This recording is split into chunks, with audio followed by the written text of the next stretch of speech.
Today we're raiding custom Magic the Gathering cards. We're going to start off with something called the Saloon Shoutout. Sorry, the Saloon Shootout. It is a red, blue, white, 10 generic legendary enchantment. There's no maximum hand size, and each player draws their entire library. There is no limit to how many lands can be played per turn, and Rule 104.3c no longer applies. Does that mean, like, you can't resign? I believe that's the rule that says no more resigning around here. Well, boys, this is it. Draw. This is completely broken to the player that actually puts this thing in play immediately. It should be, if it was fair, it'd be like everyone draws their entire deck and then puts all lands from their hand onto the battlefield.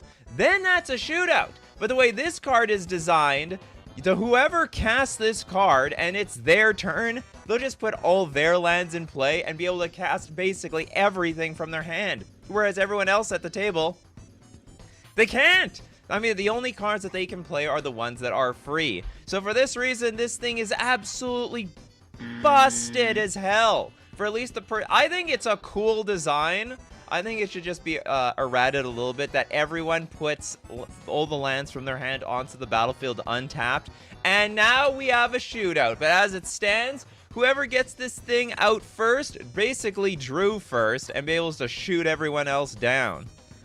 It's already 13 mana. Well, you can cheat cards like this in play, right? I mean, you can effectively, you can like show and tell this thing in play. Show and tell, I'll put a Saloon Shoutout onto the battlefield. Everyone draws their library, and then I'm going to put all the lands from my hand onto the battlefield. Busted with Thoracle. Oh yeah, well, everything is busted. Well, very finally, what is going to break Thoracle is going to be the Saloon Shootout. Keep on saying Shoutout. That's just too much of like a YouTube terminology around here. Twirly Duck's like, chaos ensues and it danger. I don't think it's that chaotic. It's just crazy. I hope Rule 104.3c never changes code in the rule book. Yeah, I mean, yeah, if that changes, if it turns into like 105.6, then it's going to be of a very weird card. Steve Cooper says, we did it. We broke Thoracle. All it took was insane, stupid, legendary enchantment. Yeah, but this only shows show and tell is broken. Exactly. Show and tell is broken. Maybe add, if it wasn't cast, shuffle it into your library. No, I think it's okay to have this thing. The idea is like, all right, everyone, draw your decks, and then let's see what happens. But the problem is whoever casts this thing, whoever's turn it is, just has an absurd advantage over everyone else because they get to have no limit. There's no limit how many lands they can play per turn because it's their turn. But anyway, I think it's cool. I think it's a really cool idea. Imagine, like, you know, that's like Speed Commander. Everyone draws their entire deck. There's no, that should be like what is it, one of those schemes? I don't know, like one of the, this should be a Rule 0. Everyone just draws their entire deck. And then, but everyone has to have all their lands on the battlefield, and you play it out, and you see what happens. See, there's no more luck here. No more mana screw, no more mana flood, no more waiting for your win condition. Just pure, and just very pure Magic the Gathering. I don't even know if Thassa's Oracle will even survive. Everyone has so many counter spells. It'd be so interesting. Can't draw, you lose. Exactly. Although the card draw cards would be useless. They would turn them to garbage. Very interesting design. All right, moving on. We're going to look at the Darker Ritual. It's not Dark Ritual. It's Darker. For triple black, it's an instant to add got triple, quadruple, quintuple. I don't know what number the 5 is here. Add 5 black mana to your mana pool. In the Silent Faithful, there are 5 ranks. Twisted, Cultist, Blessed, Ascendant, and Silent Child. Most die before they could reach the blessed rank. Yeah, it's just a black seething song. Is it broken? No. This is actually quite playable. No problem to this card at all. All right, let's look at some super chats. Now remember that if you have a series of cards, I will get you in the second half, after the sponsor break. The second half is really like the second quarter to this show. One Frame James, thank you very much for your super chat. Mini Devil. And I got it already cooked up for me in my Discord. Thank you very much for contributing to my Discord. Okay, the Mini Devil, it's a red 1/1 Devil with Flash. Oh god, that's gonna be dangerous. When Mini Devil enters the battlefield, you may have it deal 2 damage to any target. If you do, sacrifice Mini Devil. Oh, that's interesting. So you basically buffed up Shock. Shock is stone cold useless today, but now you could have a 1/1 creature that can block a 1 toughness creature or make a surprise block, or you can shoot things down for 2 damage. And that's the thing, is like if I shoot something down for 2 damage, I actually don't get to keep the Mini Devil. This is a sick design. I love this. This is a banger. This is the best way to this is a good way to power creep, you know, some cards that are just useless and left in the dust of Magic the Gathering's history. Mr. Deadhead says, I got lots of cards, but I'm broke. Yeah, I know, this is very pay to win.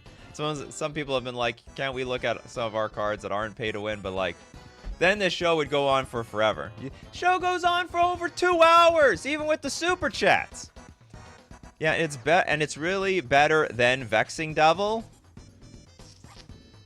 I guess it's the more playable Devil, that's for sure. Best way to stop Ragavan. Yeah, I mean, it's got one of 2 ways to do it. I mean, it is a bit weird that we have to sacrifice this thing. So, like, most of the time we're going to want it as a 2/2. Is it going to be good in a Devil deck? Probably not. Maybe. I guess the deal is, if the creature has 2 toughness or less, you're going to play it as a Shock. If it has 3 toughness or more, you might want to play it as a chump blocker. It's not the most impressive attacker. Maybe pretty neat if you even gave it 2 power, but 2 power might be actually a little too broken for the Mini Devil. Love it. Mini Devil is great. That's a banger card. All right, and back to the freebie section. We got the Boss Rush. It's a red 1 generic sorcery. Target creature you control fights. Oh, we're fighting, are we? Target creature. Then it fights another target creature. Then it fights another target creature. Do all the targets have to be different?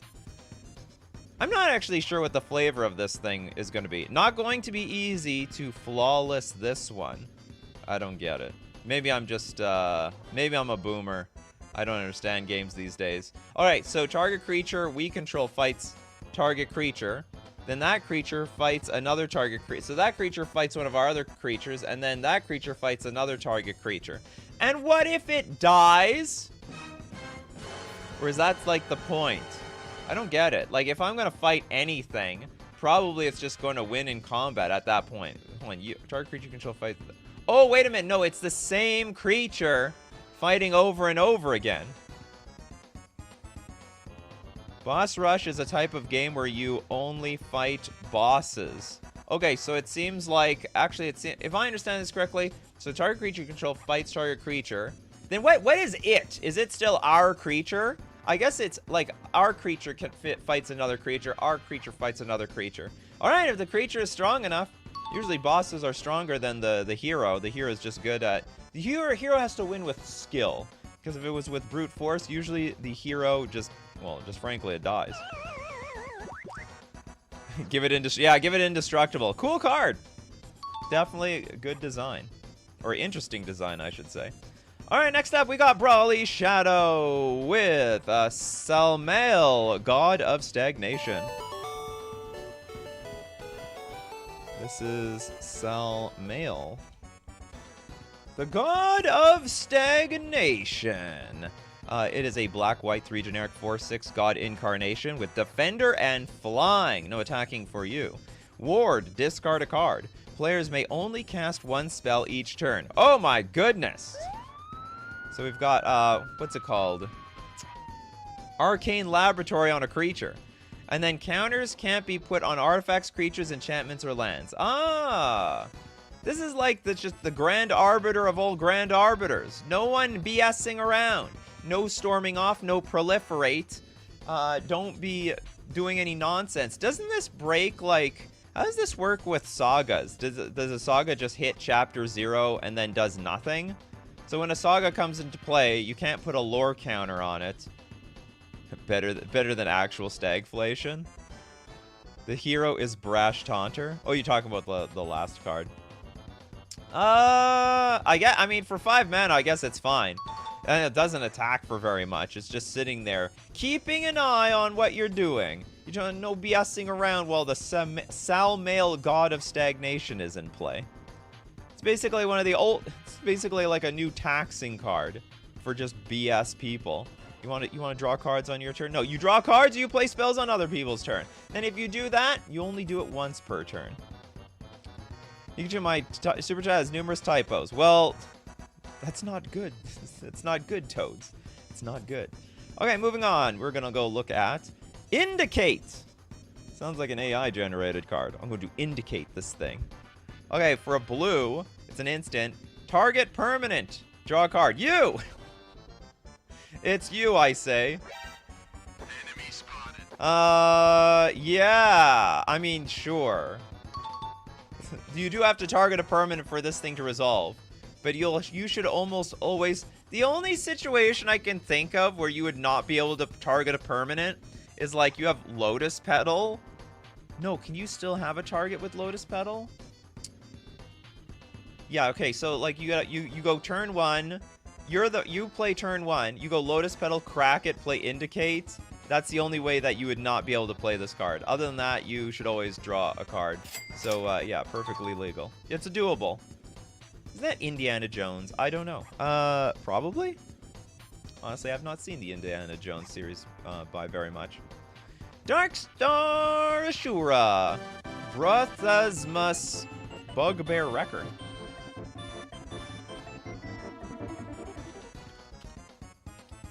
Okay, we got the Brothasmus Bugbear Wrecker. It's a bit of a tongue twister, I say. Okay, we have a red Rakdos Black 1 generic 3/3 Goblin Warrior with Wither. You people love your Wither effects. It deals damage to creatures in the form of -1/-1 counters. What indestructible creatures hurt you? Like, that's the only reason I think people love Wither. It's like the way to beat indestructible. Other goblins you control have Wither. Alright, block us all day. And when Brothasmus Bugbear Wrecker enters the battlefield until your next turn, creatures your opponents control attack each combat if able, and attack you if able. Oh wow, they're really saying bring it on. Yeah, until your next turn, creatures your opponents control attack each combat. They attack you. Come this way, I'm waiting. You haven't seen Indiana Jones? Did you grow up under a rock? Something like that. It's just like a series that I never got into. Although I should. It's like part comedy, part adventure. Tell you what, I'm gonna make it part of my bucket list. I'm gonna make sure I watch the Indiana Jones series. I don't even know why you want to taunt your opponent to come attack you, but sure, this seems perfectly fine. You protect all your other opponents by them coming after you, and I guess you block and beat their creatures down with your Wither. All right, next up, we've got the Perpetual Scourge. Now, Perpetual Scourge is a single Phyrexian mana. You gotta be careful with those free spells, I'm telling you. When Perpetual Scourge enters the battlefield, you lose a singular life point. I don't like that. Endless. Whenever Perpetual Scourge dies, return it to your hand unless an opponent pays 3 life. Okay. I'll admit, this actually seems doable. You usually, for 0 mana, and it's not like literally 0 mana, you have to pay 2 life every single time you play this. So basically, you pay 2 life, it comes onto the battlefield, you lose 1 life, it's a 0/3 blocker. What you're going to do with that, I have no idea. That's your business, not mine. And then if it dies, the opponent has the option to also pay 3 life. So it's going to be even Steven on the life totals here to let you put it back into your hand, which you are probably, again, going to pay another 3 life. I mean, you could play it for a single black if you want to. That's totally an option. Pass. It's a pass. Yeah, you bolt yourself, then the opponent may take a bolt to the face. I honestly don't even know why you would want to play this thing. Endless. It's not even endless. It's up to the opponent. So return it to your hand unless an opponent pays 3 life. Oh, no, they pay 3 life. Oh, I get it. Sorry, I misinterpreted this thing. It's going to the graveyard. But unless the opponent... Sorry, it's going to the graveyard if your opponent pays 3 life. But if they don't, then it goes back to your hand. So it's up to them. I just let them have it. Or have your Perpetual Scourge. You want to keep playing it? You want to keep taking life when you play it? It's for Blackened Burn. But it doesn't even burn you down. I mean, I get... It's like a staller, I guess. Yes, let's stall the game, shall we? Okay, next up. Let's take a look at... Brawly Shadows. Remember, we're going to do all the series cards after the sponsor segment. Nika... Street Rat. Uranitsa? I don't know how to pronounce this one. This one seems difficult. Just gonna look up Street Rat. And it has been found. We got a red, green, 2/2 rat incarnation. This is a rat? Where's the tail? Okay, haste. When Gurnitsa, Street Rat, enters the battlefield, put a tag counter on up to one target creature. A creature with a tag counter has vigilance and must attack and block. Whenever a creature you control deals combat damage to a player, put a tag counter on up to one target creature that player controls. So if I deal damage to you, I then put a counter on another creature who they control. So they also have something with a tag counter. So they also have vigilance and must attack and block. Interesting. It's going to turn the game into absolute chaos. It's like a watercolored nightmare in some way. Even the rats are waifus now. They are, exactly. This is waifu world here. This is a Brawly Shadows special. Welcome, MTG Gaming Bob. Sacrifice fodder, maybe? Well, not really. So, like, it's gonna turn the game into, like, this vigilance war where everyone has to attack, everyone has to block, and you have no choice but to do both because everyone has vigilance. Chaos is going to ensue. Who knows what's going... Like, I have... Although, like, by looking at this card, it's like, I have no idea what's gonna happen to the end of this game. Brawly Shadow says there is a tail. Where? I can't... Is this the tail over here? It's just a bunch of wavy lines. I have no idea what's going on. Is it down here? I don't see no tail. I'm just gonna have to take your word for it. Freebie section.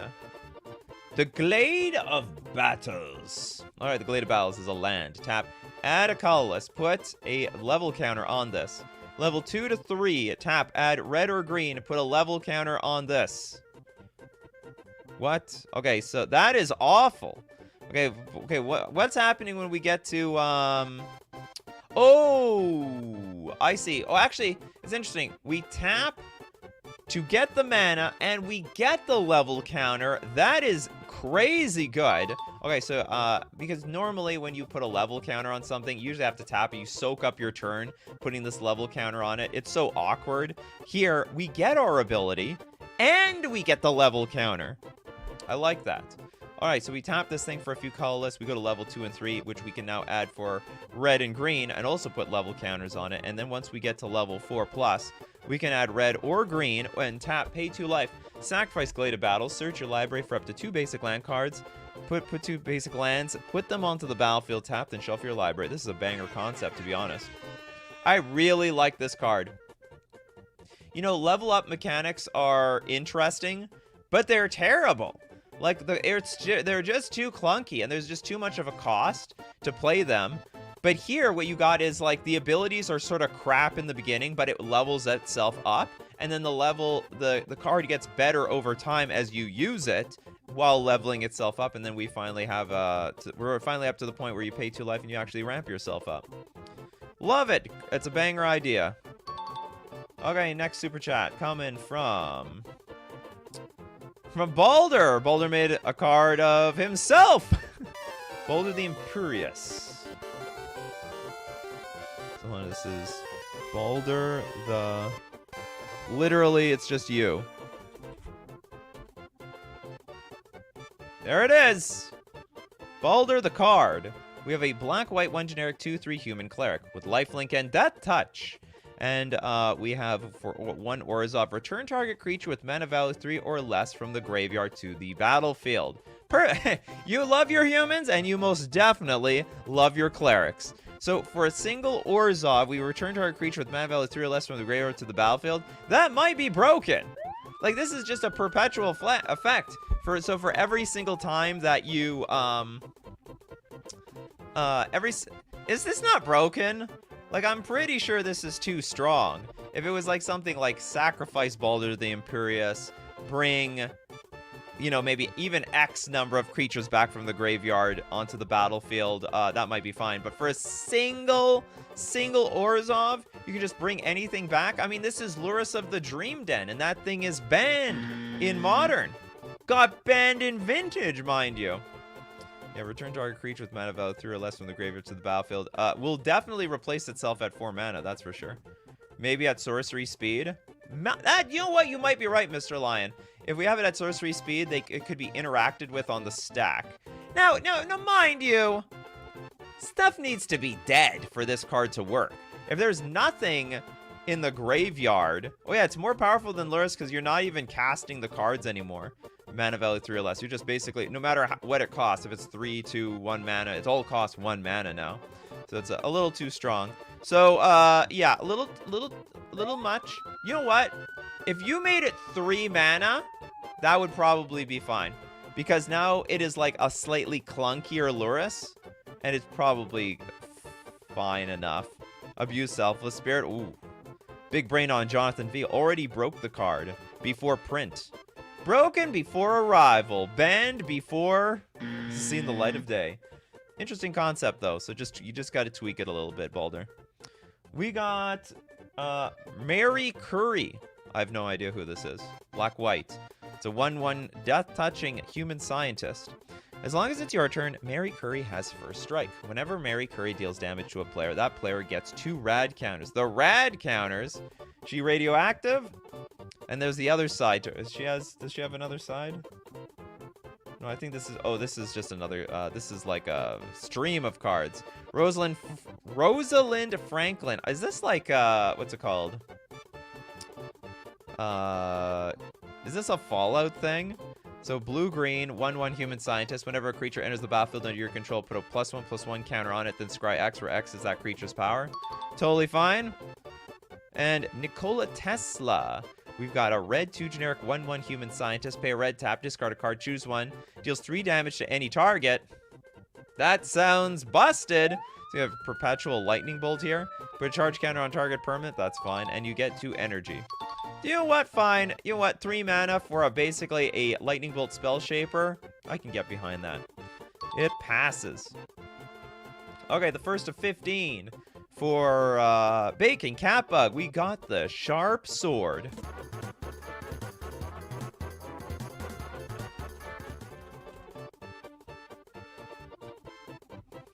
And it's in comic book style. We have a 3 mana sorcery lesson. Oh, lesson cards. Deals 3 damage to any target and 3 damage to you. It's a sword. They're not meant to be safe. She's a child. It's educational. What if she cuts herself? That will be an important lesson. Well spoken. And I think it's fine. It's like, I don't know what to compare this to. Like, it's 3 mana for 3 damage and also shoots you in the face for the same 3 damage. So I think it's fair. Bing went crazy on those arts, though. I just started using like the Bing AI art generator. It's pretty good. It's a lot of fun, and it's free. Hold on. Curry was the woman who discovered radiation. Sadly to her downfall as it killed her, but she documented it up to her death for humanity. Good God! All hail Curry, or Mary Curry. Poor lady. Her sacrifice was not in vain. Okay. Next. Big O Grand Showman. Not to be mistaken with Snowman. We have a white-red 3 generic 5/5 vehicle. Alright, rev up your engines. It's indestructible! But it's a vehicle. Crew 1?! Okay, whenever you tap a land for mana, put a charge counter on Big O Grand Showman. When this Big O Grand Showman attacks you, may remove any number of charge counters from this creature to deal half that damage to any target. Big O Grand Showman can only be crewed by legendary creatures. Oh, and it can be your partner? Get it out of here. I don't even want to deal with this card. It's hilarious. Yeah, it should be crew too. Is this I mean I guess I don't know the origin story to the Big O Grand Showman. Not familiar with this anime, if it is an anime. You know what? I think partner is broken. Because, like, partner just means you can have, like, another free commander for no reason. It's not like these partner commanders are even watered down. They're pretty good individually. Can vehicles be commanders? Can planeswalkers? Frankly, I feel like an instant or sorcery can be a planeswalker. So it can be a commander at this point. It's Big O. It's anime Big O. Yeah, Big O anime. Okay, I think it's broken. Not even going to entertain that card. Let's look at some freebies before we hit the halfway point. Turn to Rot. Pretty sure that's like a real card name. It's a black, one generic instant. The effects of target instant or sorcery spell become target player discards 2 cards. Its controller may choose new targets for it. Oh god, so someone plays instant or sorcery, and then you change the card to target player discards 2 cards? Should be 2 cards, not 2 card. Its controller may choose new targets for it. It's like changed. It's like, Chain Lightning? Chain of Vapor? It should be Chain of Rot. So you rot me, I'm gonna rot you back! You can discard a card. Everyone's gonna discard 2 cards until no one has any cards left. Tommy says, you wouldn't download a Planeswalker, would you? Exactly. Anyway, interesting card. I don't even think it needs to be silver border. Don't worry, I like it. Yeah, says the person who created the card. Okay, next up we got Robert's RoboCop. RoboCop. You are under arrest. It's a white, red, blue, 2 generic, 4/4 human soldier. Serve the public trust. RoboCop has first strike and vigilance as long as it's attacking alone. And protect the innocent. Whenever RoboCop enters the battlefield or attacks, detain target creature an opponent controls. Uphold the law. Whenever a creature an opponent controls is detained. Put a +1/+1 counter on RoboCop. We're finally bringing detained back. A very interesting mechanic that has been not really... What's it called? It's not used very much for some reason. Maybe it's an unfun mechanic that they don't like. I think it's interesting. You detain target creature. If I remember, it's like activated abilities can't be activated, can't attack or block until next turn. So you like, so long as RoboCop is on the battlefield or attacks, you're just constantly detaining something. It's like a sort of a pseudo Oblivion Ring. And then if you get rid of RoboCop, well, your creature can attack again. It's no problem. I like this card. I think it's got a lot of cool abilities. It's not overpowered. It's got first strike and vigilance. Big deal. It's not even indestructible. Even RoboCop can theoretically die. So it's going to be a pass for me. Oh, you heard that music? It is time to thank our sponsors. FusionGamingOnline.com. You love... Ooh, Outlaws of Thunder Junction is coming around the corner. Did Oko commit a crime? What's the benefit to it to you? And also the new Fallout decks. If you love Fallout, you want to get your hands on those Commander decks, you can buy them at FusionGamingOnline.com. If you're in Canada, I should say. Because they can't send sealed product outside of Canada, but they can send singles. So if you love singles, maybe you want to get in on that deal of the week, saving 15% off old Karlov Manor singles. Get your new Surveil lands, the Pride of Holclade. I don't know any of the other. Oh, Cryptic Coat? That's a cool one. It's an equipment that makes the stuff unblockable. Also a card advantage generating machine. And whenever you buy something from FusionGamingOnline.com, whether it's sealed product or singles, don't forget to use coupon code Nikachu at checkout for 5% off all your purchases. We're also going to thank Mana Traders, the premier place for renting Magic cards online. Pay all formats, including Commander, on Magic Online. You didn't think you could play Commander digitally? Well, guess what? You can. And you can play every deck from... partner creatures... Wow, I'm drawing a blank here. Can't even think of a single... Urza! You can play Urza to... something. Someone throw me some Commander cards out here. Oh man, this looks so bad. Oh, anyway, yeah, you can play, but you can also play Pauper, Modern, Vintage, Legacy, Standard, and more when you're renting cards with Mana Traders. You can support the channel using my Mana Traders link in the description below, or save 10% off your first 2 months using coupon code Nikachu_ZUE. Little My Canadian came out there. Little My Canadian. Okay, now it is exclusively Super Chats from here on out. Alright, it's gonna go on for another hour and a half, I just know it. Alright, let's move on. Dark Star Ashura, I did not forget your card. Oh, this was a single card? Okay, let's look at it now. Black Black Mega Awoken Abomination. Awoken, is it? Alright, we got a black, blue, 8 generic. 3/3 Leviathan Avatar. Do we have to sacrifice our lands when it comes into play? Because whenever I think Leviathan, I think I gotta sacrifice all my lands on the battlefield at upkeep in order to keep it alive. It's got Delve. Oh my goodness. Okay, it's indestructible, reach, and trample. What the hell? Black Mega Awoken Abomination enters the battlefield with a number of +1/+1 counters on it for each card exiled to cast it. What is going on here? And it has escape. You're like never gonna kill this thing. Just basically mill yourself for 10 and you got a, oh, but it's only a 3/3. But it gets +1/+1 for each card exiled to cast it. This is completely busted. No way. It's impossible. This would be an instant staple in every format if it existed.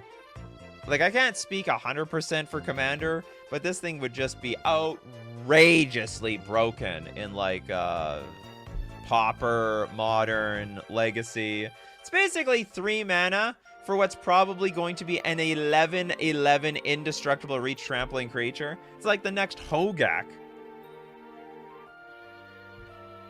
Exactly. It's super danger. It's super danger. Hands down. Yeah, get out of here, Murktide. No one cares about you anymore. I don't want to play with you anymore, meme. Just puts down Murktide, puts down everything, frankly. Yeah, an 11/11 for 3 mana. It's not even hard to fill up your graveyard to 8 cards. I remember the Treasure Cruise era. People got to 7 cards in their graveyard all the time, as if it was their job. And by turn 3, which you need to cast this, I mean, this is not a hard thing to do at all. The next custom stream will be at 4 p.m. for me as well before the clocks go back. Oh yeah, you guy. Oh, you're from Europe. Welcome, Bacon Cat Bug from Europe. So distinguished with that top hat. I should have known you were from you know, it's very classy over there in Europe. Okay, is this are we gonna give this a pass? F no. Indestructible is a bit much. Oh, also the +1/+1 is a little bit much. It's literally like a superior Murktide in every way possible. Okay, so yeah, definitely disqualified. Okay, next we got Toads. Thank you very much for your super chat, Toads. We got 4 Tiad Frigg cards. Search for the Frog King. The Frog King. The Frog King. Okay, so you've got a Frog series. Formatting Toads. What the hell is this? It basically you took a screenshot of your phone and then you posted the thing, and now we've got all this empty space on the top and bottom. All right, we'll make do. It is a Simic Golgari 2 generic for a 4/4 Lord. Other frogs and toads gain Swamp Walk, Forest Walk, and Island Walk. 100% legal. Definitely nothing broken over there. Lemmy Winks, you are the Gerbil King, the Frog King. I guess I don't know the lore very well. Okay, now we got the Hypnotoad. This looks like some meme from the internet, but I don't know exactly where. It is also a Simic Golgari 3 generic 1/2 Hypnotoad. Has hexproof and pay 3 tap, sacrifice Hypnotoad. You control target player's next turn. Interesting! It's a Mindslaver on a creature. Very, very interesting. All hail the Hypnotoad. Oh, it's from Futurama? Ah, that makes a whole lot of sense. See you later, Dark Star Ashura. Okay, I think this is very, very cool. I think it's a pass. I hope it's not broken. Because you have to sacrifice this thing, and you control target player's next. It's pay 3 and tap it and sack it. By the way, you're paying 8 mana for this. So you get Hypnotoad on the battlefield for 5. You pay another 3. You have to wait till next turn also. So even if you recur it over and over again, it's going to be awkward. It's not like actual Mindslaver, which is an artifact you can play immediately. You're going to have to wait your turn over here. We got Mr. Toad. Looks like it came from a children's book. We got for a Simic, Golgari 2 generic. It's a 4/5 Lord. Other frog and toads get +1/+1. All right, Hypnotoad is all of a sudden upgraded to a 2/3. Tap attacking frogs and toads gain flying until end of turn. Flying frogs. 100% pass. And we got the Toad Owl Wave. Look at this cool glasses. Simic, Golgari, Golgari, instant. All frogs and toads gain haste until end of turn. Destroy those creatures at the beginning of your next end step. Why would you want to do that? Why are we blowing up our own damn thing? For next time, it's generally capped to 5 cards at a time for $10. There's also a 15-card limit, but I guess first Super Chat you didn't know. Oh, I have no idea what was just posted. All right, so destroy those creatures at the beginning of your next end step. Sorry, I don't know why. You don't even need that, right? All frogs and toads gain haste until end of turn. I think it's... Maybe it's like some sort of... Maybe it's on flavor, which is why the toads die. I think it's... This is very expensive to give your toads haste. And the frogs haste. Even your opponents? Oh, you can kill all the toads. Yeah, we can kill our opponent's toads if that's even necessary. All right. It's perfectly doable. Hypnotoad is cheaper than Mindslaver. Not really. I mean, I don't think it is. All frogs and toads in play. Great series. Okay, next up, we got Miyuki. Thank you very much for the grand super chat.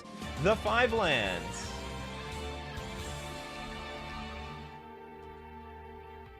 Oops, the 5 land. Oh, you don't have Reddit. All right, well, for this much monies, I'll definitely go to Reddit. The 5 lands. Looking it up. Come on, let's go. Mostly flavor and ideas from... I'm guessing this is yours? Hope this is yours. Hope this is you, Miyuki. Okay, we have got a peculiar suns... I think I have to zoom out a little bit here. There we go. Peculiar Sunset Snowfield. It's a land. Tap.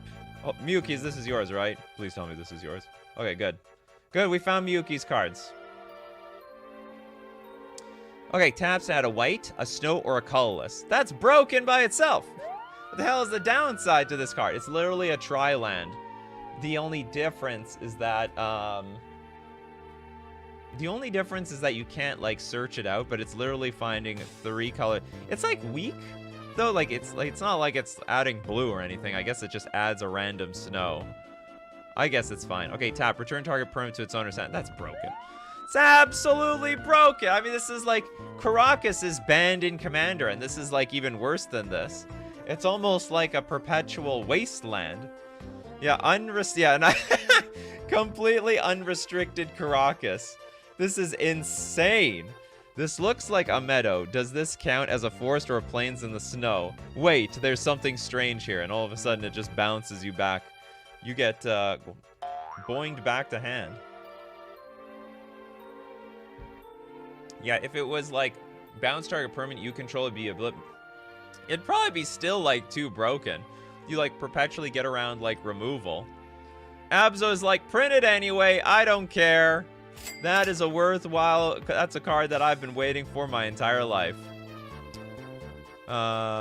If too many cards, only 5, maybe I can donate mine above. No, it's, I don't think it's, we'll figure it out when we get there. Okay, next card.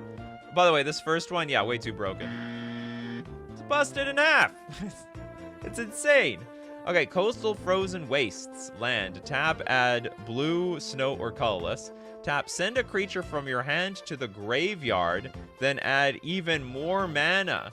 Ooh, interesting. And you know what's even more interesting about this card? So, like, you, basically what it says is, like, tap, discard a card from your hand. Sorry, discard a creature card from your hand to add snow blue, colorless snow, or colorless blue. Now, what's really interesting is this is on a blue land. And blue, like, if you go Simic or something, it's like, it's fine. It's like basically turning it... It's turning everything in your hand, I guess, into a Simian Spirit Guide. But it has to be a creature, and if you run out of creatures, you get no more ramp.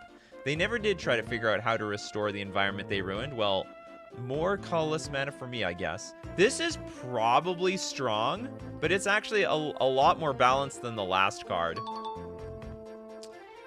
It made it more like snow. It's is its own color because of flavor, not really meant for actual use. Oh, no. Well, hey, there are snow mana cards out there.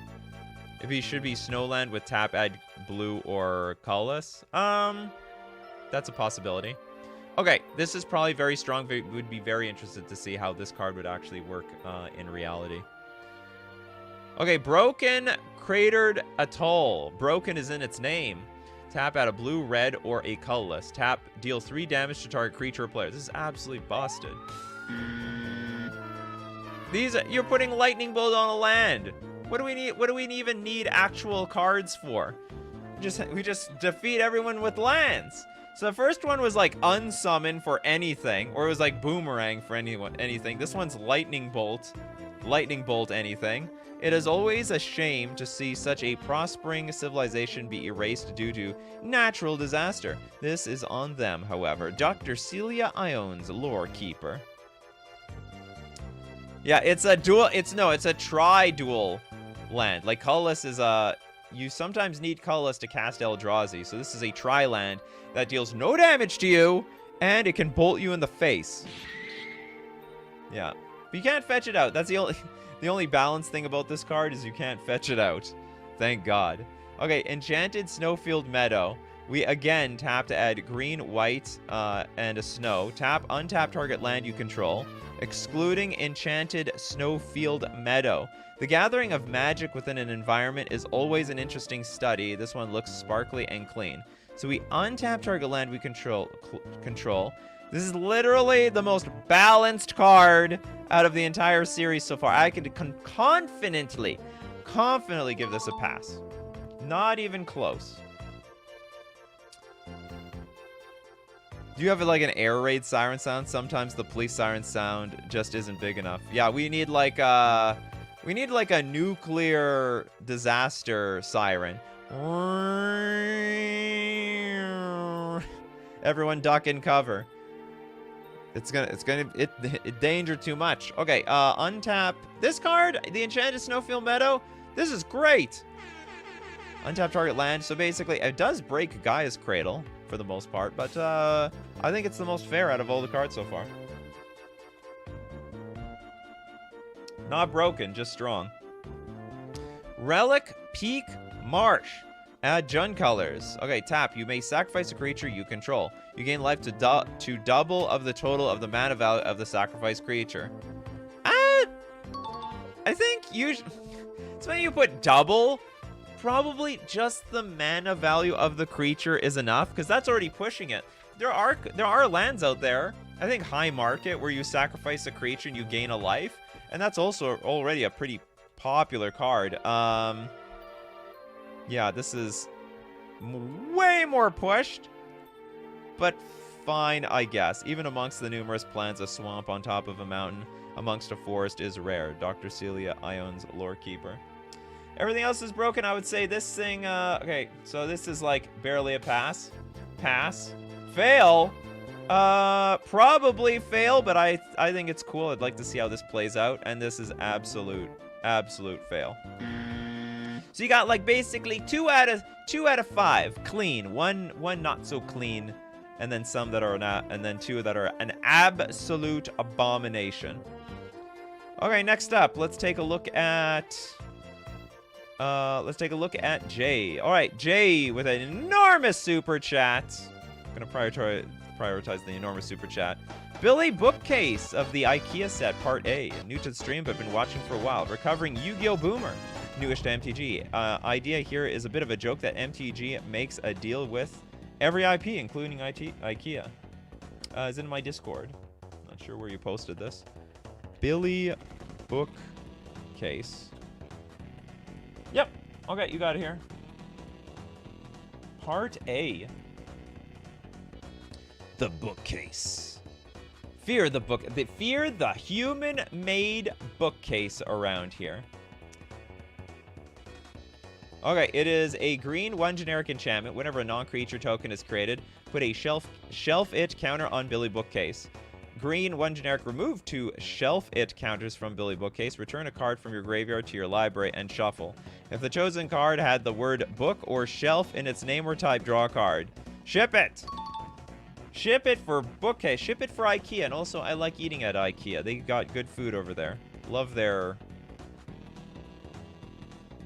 don't call it a restaurant, really. It's more like some sort of buffet. Okay, we have a green, white cozy living room with Defender. It's furniture. The IKEA symbol. Whenever another furniture creature enters the battlefield, place a shield counter on cozy living room.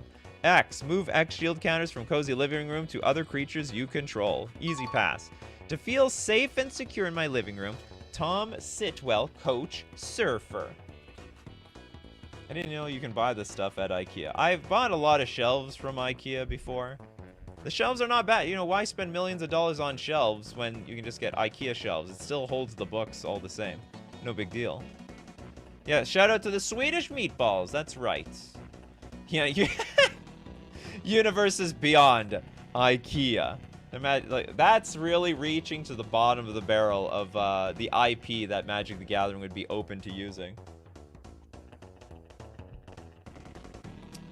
Miyuki. Well, I'm getting better at this. Most likely inundated by Yu-Gi-Oh! Level power. Oh, yeah. Yu-Gi-Oh! Is super powerful. Okay, custom shelving unit. If for a Phyrexian 1 generic, 1/1 furniture shelf. If you cast the spell by paying any amount of life, you create a tapped browse token. What? You get a benefit for cheating this thing in play? Each time a non-creature token is sacrificed, put a +1/+1 counter on custom shelving unit. This card might be broken. It's literally a 1/1 that gets bigger every single time you like sacrifice stuff. Each time a non-creature token. So if I make treasures, blood tokens, clue tokens, and sack them, this thing keeps getting bigger. Like if I make a bunch of treasures and sack them all, it just gets like this gigantic upgrade. My custom shells were dangerous to assemble and still wobble, though they do make it easier to find stuff, says Debbie. I'm a little on the fence of this one. Maybe it's a pass. I'd have to see it in practice, but it's really like a 1-mana creature that can get bigger. Who the hell is this guy? Is this IKEA, the man himself? We have a green 2 generic Ingvar Kamprad, IKEA founder. Ah, the president, the CEO, the OG. Okay, +1. Create 2 browse tokens. Tap, sacrifice these tokens to scry 2. One of these tokens, enters tapped. Pay 0. Up to 2 non-creature tokens you control become 1/3 furniture creature in addition to their other type. What, perpetually for forever? Up to 2 non-creature tokens you... Oh, it has to be you control. That's interesting. We're turning trash into furniture. And then -8, you may activate this ability at instant speed. Oh god, sacrifice up to 4 tokens you control. Gain 1 white, blue, red, or green for each token sacrificed. Excellent card. Not broken, in my opinion. And then the last. Oh, we got some lamps. Sad lamps. Pay 2 for a 1/3 furniture. Is a lamp a furniture? We need a poll here. I never looked at a lamp as a furniture. I looked at it like an appliance. Like, I mean, I use the lamp, but I don't sit on it or anything like that. Maybe I'm just not looking at the lamp properly. When Sad Lamps enters the battlefield, you create a browse token. Sacrifice it to scry 2. You know what? I like the idea of the browse token. This is basically because, you know, a lot of people, we go to IKEA, we just go look. We're doing a lot of window shopping. They force you to go through the IKEA maze before you get to the restaurant. I would say a floor lamp is but not a desk lamp. Oh, okay. I like that division. If you don't control a token during your upkeep, sacrifice Sad Lamps and create a browse token. Interesting. All these cards are fair and balanced for the most part. This one probably is balanced, but has the potential to be busted. Has the potential. All right, next super chat coming from Steve Cooper. Cursed Knowledge. V2. Cursed Knowledge will probably. Cursed Knowledge. V2SC. Version 2. Okay, I'm guessing this is it. Okay, let's take a look at your cards, Steve Cooper. Cursed Knowledge, a red, black, blue, colorless enchantment with Devoid. It's got... So Devoid, it means it has no color, if I understand correctly. Okay, we have Ward. Exile a permanent you control. So if anyone wants to target this enchantment, they gotta exile something. Then whenever an opponent scries, surveils, explores, or searches their library, Cursed Knowledge deals 2 damage to that player. At the beginning of your upkeep, exile Cursed Knowledge unless you sacrifice a non-token creature or pay triple colorless. Interesting. So we're punishing people for digging through their deck. You want to look a little bit deeper? You want to scry, surveil? It's funny, we aren't punishing people for drawing cards, though. Drawing cards is A-okay. I guess this is fine. Very, very, very interesting. Then we've got our second one, the Cursed Knowledge. It's a black... Oh, so is this like the second one? Okay, Cursed Knowledge, the second. Black, blue... Oh, you made it cost more aggressive. So this was originally 5 mana, but 3 of 1 Grixis. Now this is just black, blue. Still Devoid, Ward, Exile, Permanent. They still lose 2 life. Oh, everything's the same, but like the costs change. Both of them I think are totally fine. I don't think there's anything wrong with either of these cards. Balanced opposition, or oppression agent or opposition agent. I think it's good. Okay, next super chat. Go to Robert with the... Oh no, I think we did Robocop already. Sorry about that, Robert. Okay, Bacon Catbug. We got Thank TNTITF. I have absolutely I have no idea what any of these things. The dice thing is an anti-proliferate 220. TNTITF. The number that is twice 4. It's a 4 generic legendary artifact enchantment. When the number that is twice 4 enters the battle, enters, and at the beginning of your upkeep, roll a d8 and store the result on it. Does a d8 even exist? What the hell is a d8? I know d6, d4, d6, d8? What the hell does the die look like? I guess it's possible. D&D players use them? Well, I guess I just revealed myself. I'm not a D&D player. Never played in my life. Okay, we store the result. Tap, sacrifice the number that is twice 4. Copy target spell, you control X times, and you lose X life, where X is the number of results stored on the number that is twice 4. I have no idea how this card is going to play out in practice. I hope it's fine. So we copy target spell, I control X times, and you lose X life. Okay, now let's get serious here. So, hold on, if I roll a die and I get 8, I can sack this thing and copy something 8 times. Even copying something like a few times would be backbreaking. This card is probably busted. I would say, yeah, it's broken. Because, like, on average, you're going to get at least 4. And this is just, like, pay 4 mana, sack it, and, like, copy, I don't know, a card draw spell 4 times. That would be so insane. And the life that you lose is, like, worthless. Where X is the number of the results stored on it. That is twice. And you only lose the life once, but you draw the cards that many times. No, the result is meaningless. It's only the total number of results stored to prevent proliferate cheating. Roll a d8 and store the result. But we're storing the result. Okay, I rolled a d8. I rolled 4. It's a 4 now. Copy target spell. Yeah, I busted with doubling cube. That also makes it, like, really busted. Because the thing is, even if the number is 2, I think it's going to be really, really, really, really strong. Okay, I think it's too strong. It's going to copy, like, way too many things at once, in my opinion. Okay, next up, we're going to look at Alex Gibson. 10 infamous mechanics, 1 card. Morrow's Nightmare.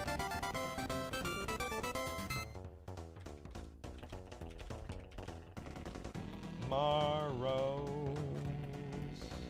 Very important that I type this correctly. Okay, we got Morrow's Nightmare. It's a bunch of scribbly lines. We got a Golgari, black, black, black. Orzhov, 3 generic. For a Nightmare Horror. It's a 10-10. Banding, Ingest, Intimidate, Waste Walk, and Storm. Waste Walk. So it's like... Oh, not the result. The number of results. Not the number of results, not the total. Hold on, you still need to copy something once. Why are we rolling a D8? I don't understand. That's like so unintuitive. Yeah, why roll a D8 in the first place? Okay, then it's poorly worded, and I'm still disqualifying the card. Like it's just come into play. You rolled something. Anyway, okay, I'm gonna move on. Rampage 2, Dredge 8. Oh God, Megamorph. Megamorph for a green, black, black, white generic.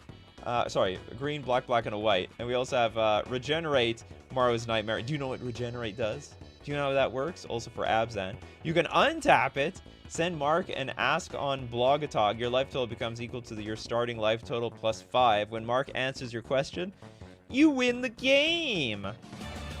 Activate only once. Well, you're only going to activate once. Sam Hansen says Dredge 8 is the only text on this card. You can't tell me otherwise. Probably does other things too. Yeah, I mean, probably. Yeah, probably Dredge 8 is the only attack, so you just ignore the rest of it. And for that reason, it is broken. But probably, it might not be too broken for Commander, to be honest. Or even for Legacy. No, even, maybe it is too broken for Legacy. But for Commander, it's probably fine. But this is an incredibly pushed card.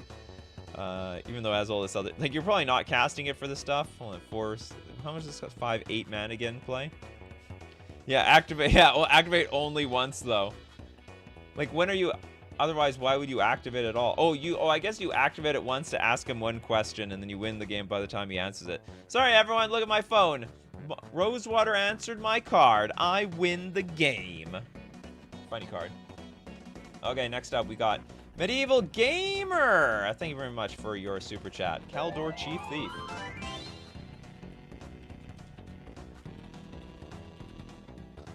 Kaldor. Oh, is it comma? Chief Thief. Oh, is it on Reddit? Okay, I'm gonna go to Reddit. It's supposed to post in my Discord. Can't even find this. Kaldor, Chief Thief. What if I just look up Kaldor? Does Kaldor exist? I think you have a few Kaldor cards. Okay, is it in my Discord then? Kaldor! Oh, it is. I don't know why I wasn't looking it up. You know what? It wasn't your fault. It's Discord's fault. You know, we moved to Discord to make things easier, and sometimes Discord makes things more complicated. Black, black, blue, white, 2 generic for a 3/4 human rogue. With tap, choose target non-land permanent and opponent controls. Okay, we're choosing a non-land permanent opponent controls. They may give you control of that permanent. Like, I want your heuristic study. Are you going to give it to me? If they do, they draw cards equal to the mana value. Otherwise, they lose that much life. I think they would just pay for the life 100%. This is a completely legal card. Oh, did I misspell thief? I'm just an idiot, I guess. Oh, they misspelled thief. They did. Yeah, in the, I can see T-H-E-I-F. Don't misspell your cards, everyone. Makes the show harder. This ain't Google. Google knows when you misspell. Reddit and Discord, no, they want that exact sentence. No mistakes. Cool card. Honestly, I don't think it's going to work the way you want it to. I don't think the downside is that large. Or maybe it is. Like, end of turn. Hey, you want to give me this 6 mana card? No? All right, well, get blasted in the face for 6 damage. You know, okay, that's pretty cool. I like this card. Definitely pass. Zybers. It's a Zybri card. Okay, next up, let's take a look at... Let's look at one from Gabrielle. Thank you very much, Gabrielle. Maybe run for work to catch the stream. It's on Discord this time. Edmund Dantes.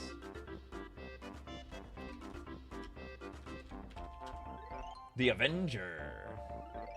Avenging, are we? Okay, we got a black, white, red 3/3 creature.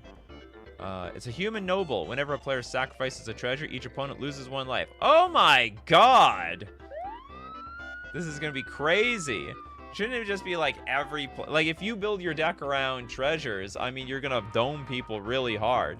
It's also got escape for 5 mana. Exile 4 other cards from your graveyard and sacrifice a creature. When Edmond Dante's Avenger escapes, create an amount of treasures equal to the sacrifice creature's mana value.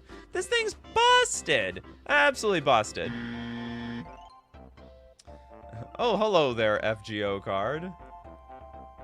Bootlegger Stash Gaming. As far as, literally win. Yeah, literally win. Nice.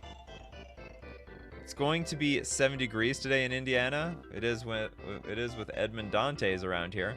So, like, it's got to be something like when you sack a treasure, pay 1 to make opponents lose life, or everyone loses life, or something. This is like, it's just too free to like just shoot your opponents for like one for every single time you make every single time you make a treasure. The idea is there, but somehow you have to balance this treasure sack, everyone loses life thing. Yeah, treasures are just way too easy to make these days, so. Sorry, Edmund. Dante's. Too strong. Too strong. Okay, let's get one. Let's get one from none other than our greatest contributor on MTG Custom, on our Rating Custom Card stream, Majra. Welcome, Majra. Part 5 of the Wastelands. This Wasteland series is very long. Part 5 of the Wastelands. Too bad the limit is 15. I thought I would have finished the deck by this stream. Yeah, okay. I think 15 is going to be a good chunk to the limit. Treasure you control don't generate mana. Ooh! But then how do you crack it? That could be a thing. That could be a way to balance it. All right, Heroic Passage for a Boros instant. Target rabbit gains +1/+1, and whenever this creature is dealt damage, it deals that much damage to any target until end of turn. Interesting. So you come, if you block my rabbit, I can block, your rabbit is going to block something else. Or it's the rabbit, it's going to fight back. Okay, Throat Slitter of the Wastelands is a black 1 generic 2/2 rabbit mercenary rogue with Prowl of 4 mana. Lifelink, and Wither. When Throat Slitter of the Wastelands enters the battlefield by its Prowl, it deals 4 damage to target creature or player. That has got to be incredibly broken. 4 damage for 2 mana. And then we have black 1 generic, discard a card. Target creature gets -2/-2 until end of turn. This Prowl thing is absolute dangerous. I cannot. Nope. It's like a strictly better Flame Tongue Kavu in every single way. It has lifelink for crying out loud. You know what I forgot? It's not 2 mana. Yeah, it's 4 damage for 4 mana. So it's actually a little bit more... Okay, it's a little bit more reasonable. I still think it's like pretty dangerous. And you can look, it's like a removal spell. Pay 2, discard a card. Target creature gets -2/-2 until end of turn. I thought the art was a donkey. No, that's a rabbit. Okay, it's 4 mana for 2. I think it's still dangerous. I think this is damn strong. It's gotta be toned down a little bit. Like, it deals 2 damage, and also it's like it perpetually kills things. Because if you have any card that goes back to your hand over and over again, you can. It's like punishing fire for creatures because it gives -2/-2 to everything. It's a very, very dangerous card. Okay, we got a Nurse of the Dens, a white 1 generic 2/2 rabbit cleric rogue with Prowl 4. Also with lifelink. Enters the battlefield, you gain 2 life. See, the 2 life, that's not dangerous. That's totally fair game. Untap target creature, you then put a shield counter on it. Unless you play Nurse of the Dens by its Prowl, then it gain 4 life. Untap 2 target creatures and put 2 shield counters on them instead. Okay, I can get behind this card. It does a lot of things, but it's very defensive. Guards of the Dens, we have a red 1 generic 2/1 rabbit rogue mercenary, Prowl for 3. When enters the battlefield by its prowl, take control of target creature with mana value 3 or less until end of turn. Also tap, red, 1 generic, discard a card, sacrifice a creature you control. Cards that then deals damage equal to its power to any target. Very, very fair card. It's actually a mishmash of a lot of cards that already exist in Magic, and I don't think... And all of them are pretty weak, by the way. The whole sacrifice your creature, steal the creature for a turn. So you're basically taking these sort of mediocre mechanics and mashing them into one card. I think that is completely fair. I believe Prowl is like you deal damage, and then you can cast something for its Prowl cost, if I understand correctly. Take control of target creature with mana value 3 or less until end of turn. Oh, the idea is you want to steal a creature and then sacrifice it, maybe. Yeah, deal combat damage. Like, this ability is weird, because if you deal combat damage to a creature and then you steal their creature, you can't even attack with it that turn. But I guess the idea is just take control of it and then, hui! Fling it at them. And then we have Blackmailer of the Wastelands. Is a black-white 2 generic 2/2 rabbit rogue with Prowl for a black and a white. Lifelink and Death Touch. Choose a card in target opponent's hand. Exile that card unless the target discard 2 other cards instead, unless you cast Blackmailer of the Wastelands by its Prowl. If you do, repeat the process for each other opponent. Honestly, I don't even know what I just read right there. Choose a card in target opponent's hand. Exile that card unless target discards 2 other cards instead. Unless you cast Blackmailer of the Wastelands by its Prowl. If you do, repeat the process for each other opponent. Okay, so you have to break it up. Like, okay, I get it. So you get.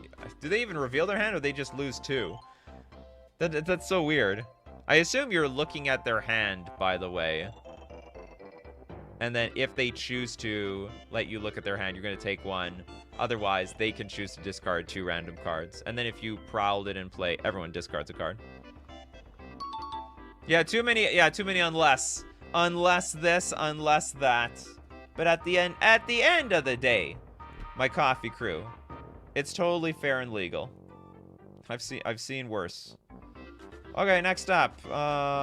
Who has not got a card yet? Let's look at Opportunity Drive. We've got, I finally caught a stream live. I can recommend Alien. Is this literally an alien? Is this it? Okay, we got Alien. And it reminds me of Glacius from, what's it called? Killer Instinct. Blue, blue, blue, 3 generic for a 4/3 shapeshifter. Changeling. Tap. You may pay X, where X is the converted mana cost of target creature you control. If you do, exile that creature with Alien. Creature cards you own that share a type with a creature exiled by Alien gain all keyword abilities of that exiled creature. Totally fair. I think the idea is, so like, if you eat up a human, then all the other humans have the ability of that human. It's like it's a lord that absorbs abilities and then bestows it to all the other creature types.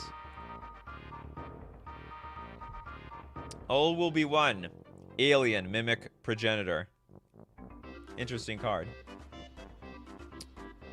Okay, next up, let's take a look at who also hasn't gotten a card yet. Let's look at Nick, the Electric Fence. Oh my god, I can only imagine what this is going to be. Is it someone peeing on a fence? Okay, no one's peeing on the fence, but it's a Jurassic Park card. 3 mana for a 1/1 wall. Defender, first strike, death touch. Electric Fence enters the battlefield with 3 charge counters on it. Whenever Electric Fence deals combat damage to a target, remove a charge counter from it. If on your end step Electric Fence has no charge counters on it, it has no charge counters, it loses first strike and death touch. Cool. Very flavorful. I think it could be bigger. Like it should be like a 1, I don't know, like a 1/6 or something. It was a tall wall. You know, don't underestimate that wall. It was a big one. Yeah, it's just a Jurassic Park reference. Yeah, it needs bigger butt.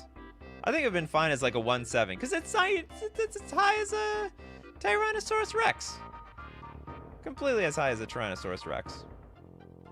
Okay, next up, let's take one from Almond, a card. Buy one, get one on Discord.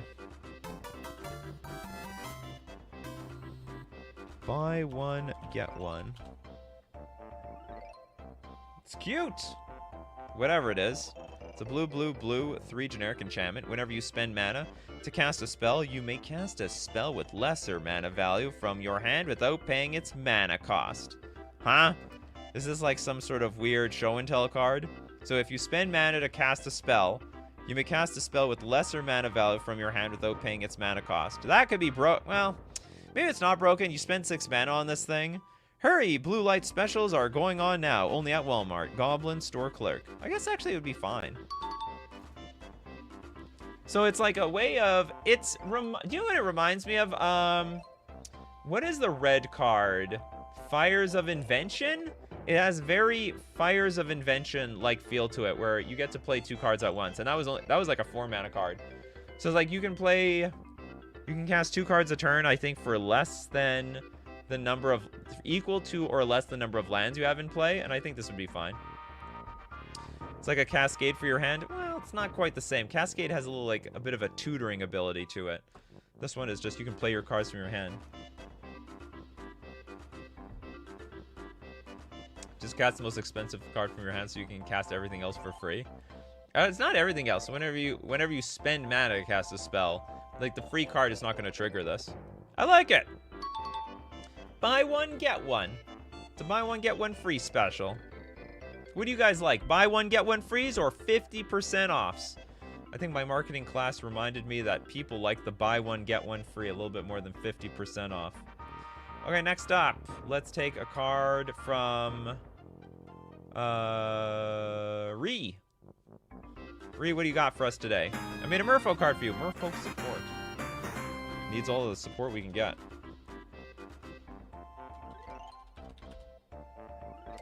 Oh, a classic. You got the old Master of Waves bunny in here. Okay, we got blue, blue, 1 generic, 2/2 human Merfolk with Flash and Island Walk. When Nikachu, the Merfolk Master. Oh, this is literally Nikachu, the Merfolk Master, the card. Okay, when enters the battlefield, choose one. Doable! You may put a Merfolk permanent card from your hand onto the battlefield. That actually wouldn't be too broken. It Zybers. Any number of... you know what? Now that you make this card, it should be like, you may put a Merfolk permanent card with, like, equal or lesser mana cost from your hand onto the battlefield. I think that would be pretty cool. Be able to basically dump 2 creatures onto the battlefield at the same time. Alright, now let's move it up. We have It Zybers. Any number of other target Merfolk you control phase out. Also very good. This probably is now getting on the borderline broken because we have so many abilities attached to it. It Danger. Exile target non-land permanent and opponent controls up to the number of Merfolks you control until Nikachu, the Merfolk Master, leaves the battlefield. Each one of these is, like, fine. Probably all of them combined is, like, just too broken. Like, it adds Flash and Natural Island Walk. I have to disqualify my own card. I wonder, and if there's one that I really wanted, what would it be? I mean, I guess maybe 2 of them would be fine.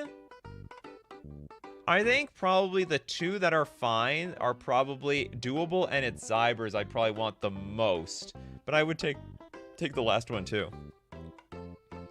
You pick one? No, I understand I pick one, but I think all 3 of these abilities on one card is like too much. But maybe having 2 of these abilities on this card is enough. Maybe, honestly, maybe the one that I really need is actually It Zybers and It Danger. But those seem like really, really strong by themselves. It Danger is the most off color as well. Yeah, maybe. Maybe. All right, but thank you very much for the card. We need more Merfolk cards. Okay, next up, let's take one from Luke. Luke Kithen Natsuki Subaru. His ability is difficult to translate to magic, but I think this works well enough. We got Natsuki Subaru. I have no idea who this person is, where they came from, what the lore is. Red, white, 2 generic, human knight. Whenever a creature you control dies, exile it. Whenever this creature leaves the battlefield, exile it. Then return it to the battlefield at the beginning of your next upkeep. There's actually a lot of cards like that. When Natsuki Subaru enters the battlefield, return all creatures exiled by Natsuki Subaru to the battlefield. What the hell? Okay, so... interesting. It's definitely not broken. I think it's playable. It's like whenever a creature... oh, it's only when... oh, wait. It's a creature when... whenever a creature you control dies, you exile it. So they've perpetually gone. Oh, and this thing doesn't even have power and toughness. That's right. The Jade is also like, where's the power and toughness? This is a creature? I thought this was like an enchantment. Okay, automatically disqualified for not being a legal object in Magic the Gathering. But let's say it was a 2/2. Let's just, let's humor ourselves here. If it was a 2/2 creature, when your creatures die, and then if this thing dies, you get everything back? Ah, it's a very interesting mechanic, I would say. Now, you made the same blunder as me, no power toughness. Yeah, sometimes we get too worked up, too excited about the ability. We forget, like, you know, the creature still needs to attack and block at the same time. I think it should be... yeah, I think it'd be cool if it was all creatures. I don't know if that is, like, sort of thematic with the lore, but that would be very interesting. Wouldn't Natsuki not recognize his old exiled cards if you flicker it? It would be a new Natsuki. I have no idea. It could be when Natsuki enters the battlefield, return all creatures exiled by Natsuki Subaru to the battlefield. It might just remember any old Natsuki. If it's not worded properly, we know it can be worded properly. It's possible. It will remember. It'll remember something. Okay, next up. Let's go take one from Bacon Catbug. I'm sure Bacon Catbug has been waiting. We got the Cohen the Barbarian. Really? Oops. Okay, let's look up Cohen the... there we go. Red, Rakdos, black, 2 generic for a 3/3 human warrior. First strike, persist, protection from gods, ward, discard a card. Ah, yes. The classic custom MTG card with as many keywords splattered on it as possible. 3/3. First, it's Cohen the Barbarian has haste and triple strike as long as it has a -1/-1 counter on. Oh, that's interesting. So the weaker it gets, the bit stronger it strikes. This creature deals first strike regular and last strike combat damage. Oh my goodness.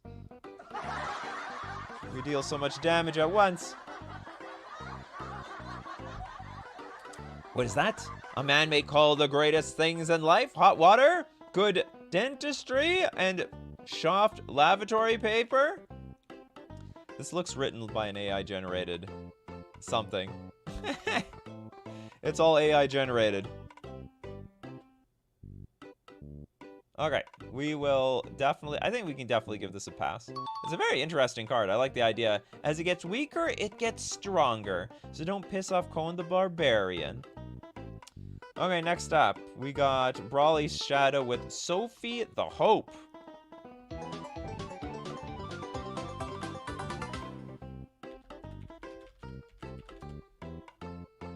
Oh! It's a very colorful card here. We have blue 2 generic, 2/2 construct advisor. When Sophie the Hope enters the battlefield, scry 1. Then you draw a card. At the beginning, at the end of your turn, if you drew 3 or more cards this turn, return Sophie to its owner's hand.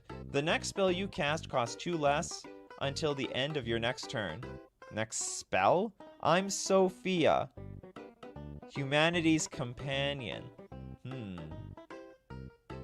I think this is fine. Enters the battlefield, you scry 1, you draw a card. If you drew 3 or more cards this turn. So basically, you drew a card for the turn, you played Sophie, you played, I don't know, Ponder or something. Then it goes back to your hand and you can play something else for 2 less. Okay. You got it. Cool card. Next up is Medieval Gamers. Targeter's Amulet.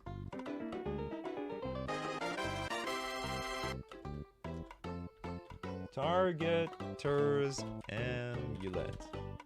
There we go. we've got the 7-mana type. Type blank, missing. Still needs to be filled in. Okay, if a permanent would be affected by a spell or ability that doesn't target that permanent is targeted instead. What? What the hell is this for? So it's like there are some cards that will change how cards work. But I don't understand why a card needs to be targeted here. Why does that make any sense or possible? Yeah, exactly. It's type. So this is to stop board wipes? I have no idea what this card is trying to do, to be honest. Your guess is absolutely as good as mine. Why do we need to target things that aren't targeted? Is this going to somehow be negated by giving all your permanents hexproof? If a permanent would be affected... And also, what the hell does affected mean? Is destroyed affected? Is the card text change affected? I really have no idea what on earth that means. Absolute gibberish. So essentially, immunizes protection/hexproof creatures from board wipes. I have no idea. If a permanent would be affected by a spell or ability that doesn't target that permanent is targeted instead. But yeah, and then what if it can't be targeted? Chaos ensues? Okay, I don't know if this legally is even allowed, but I don't think it's broken, so I'm gonna give it a pass. Yeah, it's probably overcosted, or maybe the creator knows the danger of this card, and therefore it has to be 7 mana. Oh, here's an interesting, yeah. Overload hate. Each other player, no, now you have to target everything that was on the battlefield. Ha ha ha. Okay, next up we have Gabrielle Doyen, another one, making use of finality counters. We've got Fortisax, the Lich Dragon. Or Leech Dragon.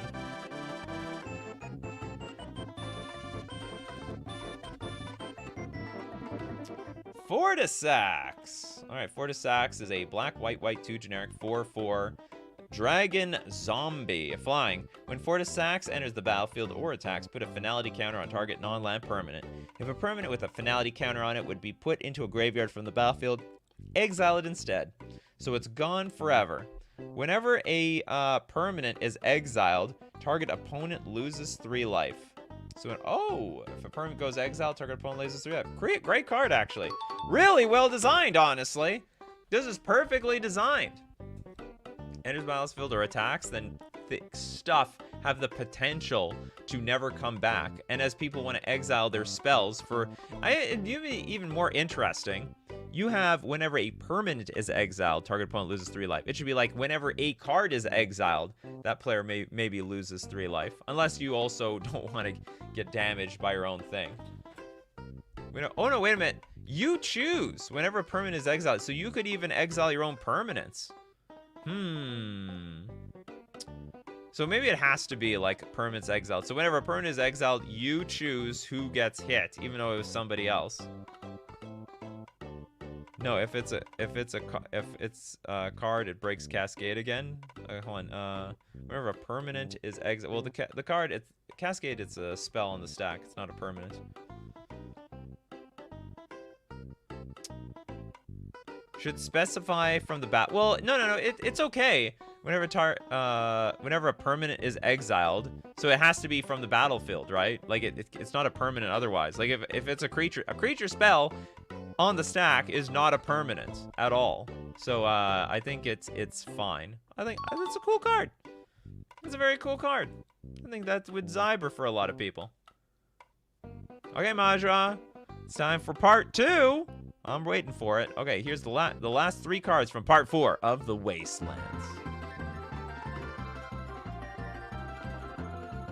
Part 4 of the Wastelands. Why are there so many rabbits in the Wastelands?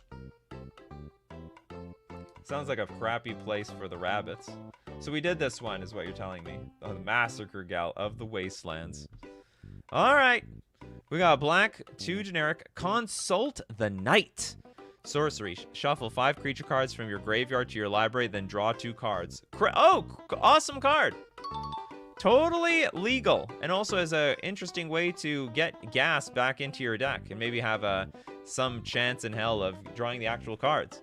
Wizards can steal this idea at any point. This looks like an absolute banger. Oh, I probably did the first one. All right, now moving on, we've got Sigil of the Wastelands. It is a black, white, red, 1 generic enchantment. If Sigil of the Wastelands is in your opening hand, you may begin the game with it on the battlefield. Oh, we got a ley line already, do we? Whenever an opponent discards a card, you may draw a card. What? That could be a lot of cards. Whenever an opponent pays life, gain that many. Oh, God. And then whenever an opponent sacrifices a permanent, create a 0/1 white rabbit creature token. You know what you can do? Scrap off this whenever an opponent discards a card, you may draw a card. This is just broken. I mean, this is like Wheel of Fortune. I draw like 28 cards. That'd be just beyond stupid. So it's too broken. The other two are like more reasonable. Sure, if they sack permanents, you get permanents, and if they pay life, you gain life. I think that is that's a resource that you can get. First ability is a tad too strong for a ley line effect. You better believe it. Yeah, crazy in a wheels deck. Yeah, you play your Wheel of Fortune, your time, maybe not a time twister, but what's it called, Windfall. It's going to be a real windfall with the Sigil of the Wasteland on the battlefield. Maybe discards 1. No, it cannot be even discard 1 card. 1 is just too strong. Okay, next up, we got Bloody Passage. Bloody Passage. It is a Rakdos sorcery. You can't cast the spell if you don't control a rabbit.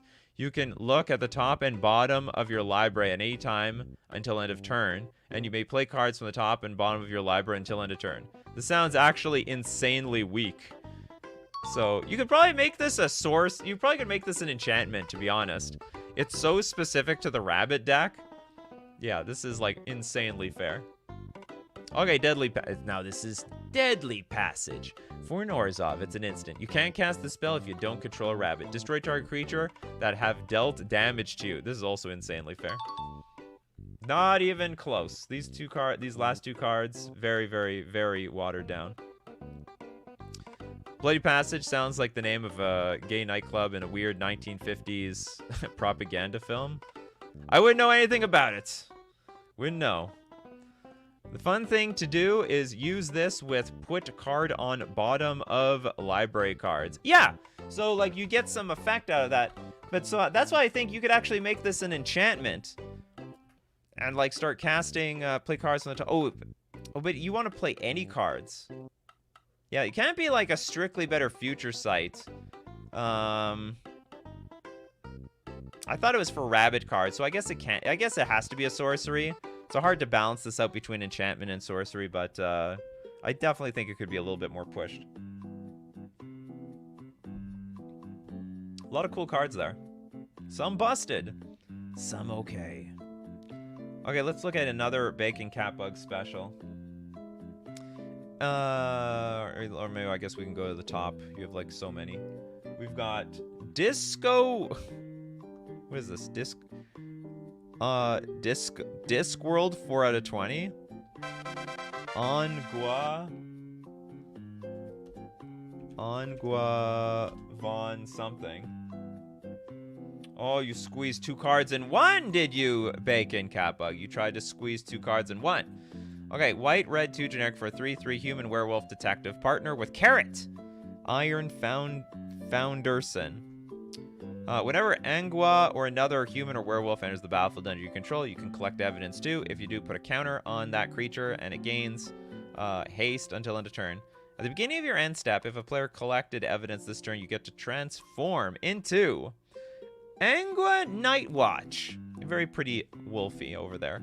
It's a 3/3 werewolf detective with Menace, Ward, Collect Evidence 4. Whenever a player collects evidence, detain up to 1 target creature. At the beginning of your end step, if a player didn't collect evidence this turn, transform Angua Nightwatch. The fact that the watch has now has a werewolf has become common knowledge, but that hasn't affected Angua's privacy substantially, as for obvious reasons, everyone assumes it to be Knobby Knobs.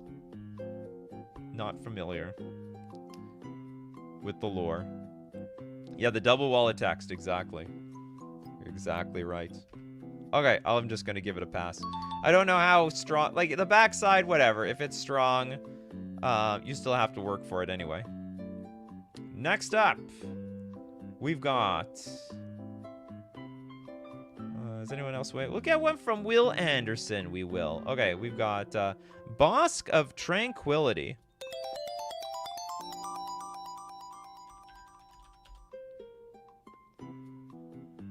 It's a snow forest. So you can search this out with a fetch land. Pay a snow tap. Counter target spell or ability that targets a druid you control. Oh. Oh. Is there a druid deck that can actually break this card? The woods are lovely, dark, and deep, but I have promises to keep. Robert Frost. I like it. I think this is very, like, archetype dependent and specific, and it doesn't actually add mana, so it's actually very, very fair. It's a forest. Oh, no, it does add mana. So it doesn't say that it adds mana, but it is a forest, and by a forest's nature, it has to add mana. So, well, even with it adding mana, I think it's fine. I like it. You need to have snowlands in it. It will help the druids. Oh, everyone bringing up the changelings, always. It's gonna break the changelings. Oh no, Morophon can't be targeted. It's gonna have hexproof. Changelings. All I could think, everyone's just thinking about changelings. Cool, anyway. Yeah, it adds green by default. You're still supposed to say so on the card. Okay, anyway, cool card. I like it. Yeah, Morophon broken now. Bosk of Tranquility is on the way. Next up, let's take one from Luke. Regulus Corneus. Whatever that means. Regulus Corneus. Probably broken, but I like it. Famous last words. Yeah, big wall of text. Check. Okay, it is 10 mana though, but it's 8/8. It's a human cultist. Protection from everything. A natural progenitus. Effects that say all or each do not affect Regulus Corneus. If Regulus Corneus enters the battlefield, if Regulus Corneus enters the battlefield, if it was not cast, exile it. If there are no other humans under your control, Regulus Cornelius gets -7/-7 and loses all abilities. I actually think this is very fair. I honestly think this is 10 mana for a card that should do everything, and it actually has some downsides. So if someone wipes the board, get like Wrath of God, this thing survives, if I understand, because it's, you know, Wrath effects that say destroy all creatures aren't going to affect Regulus Cornelius. However, after all the humans are dead, this thing is going to become a 1/1 and lose all other abilities, which then can mean that it can die. So actually, I think it is 100% printable. In fact, it might be a banger. Cool card. Steve Cooper, what do you got for us today? You've got the Rack Cycle.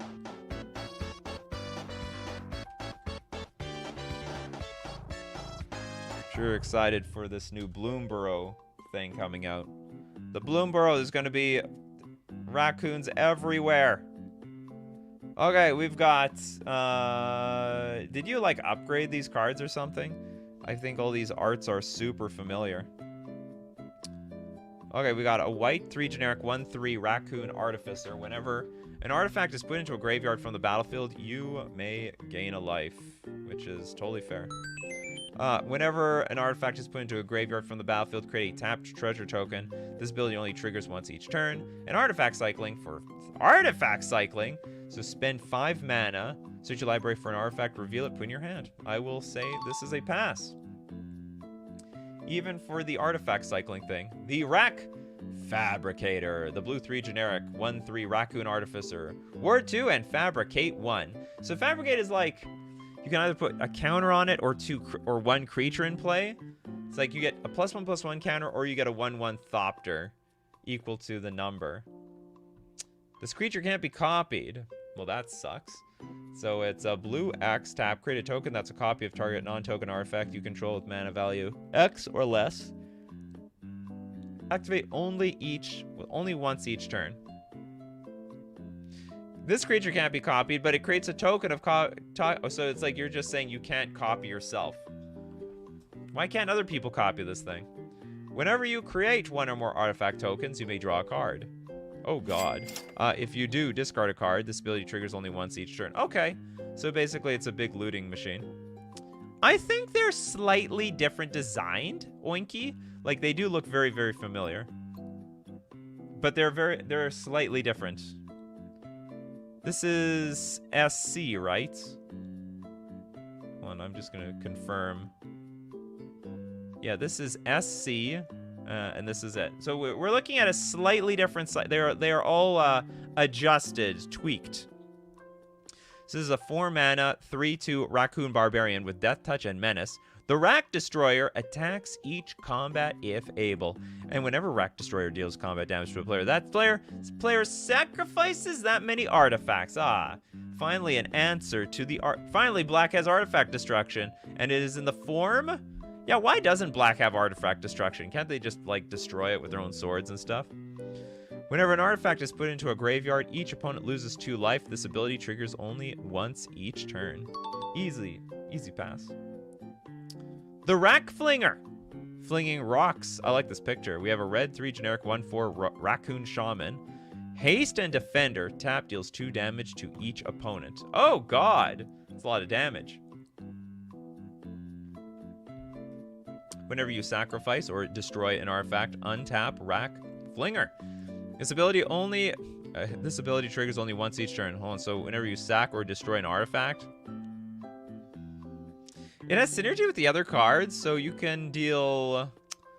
This isn't that broken, so you can't attack. It's basically just tap, ping everyone for 2 damage, which 2 damage at a time is gonna hurt. But in order to untap it, you can't even go off untapping it. It only triggers only once each turn. Hibacha says this one looks fun actually. I would imagine you and Steve Cooper could probably collab on some massive custom set together. The white one is the same. The blue copy ability is 1 less blue from before, and black was changed. Oh, the black is completely different. And we got the Rack Reinforcer. It's a 4-mana, 2/3 Raccoon Artificer with Reach. Tap, green X target creature, artifact creatures, or vehicles you control. Get your choice of a +1/+1 counter or a shield counter. Activate only once each turn.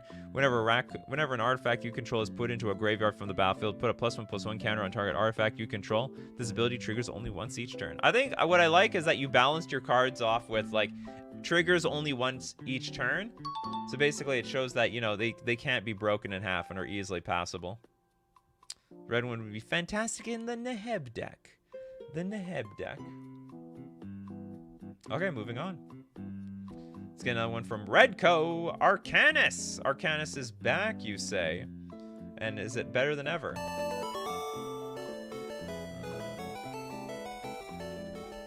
The Esoteric.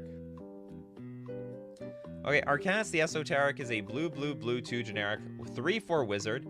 Whenever you cast an instant or sorcery spell, if it would be put into a graveyard as it resolves, cloak it with a finality counter on it instead. So whenever you cast an instant or sorcery spell, if it would be put into the graveyard, you can cloak it. Oh my goodness! So basically we turn our spells into creatures. I think this is fine. Basically every single time you play a spell, you get a 2/2 creature. And then, you would never be able to turn it face up, right? Because it would just instantly go to the graveyard. That's basically how this works. Just check the time. We are 1 hour 38 minutes. We are 1 hour 38 minutes in. We might still be breaking 2 hours. I have 18 super chats to get through, and even at 1 super chat a minute, I'm probably not getting through them all. Oh, it looks cool. Yeah, I know it. This is Arcanus. Arcanus is back. He is omnipotent, and now he is esoteric. Okay, moving on. Let's get a bacon cat bug one. We've got carrot. Iron found something.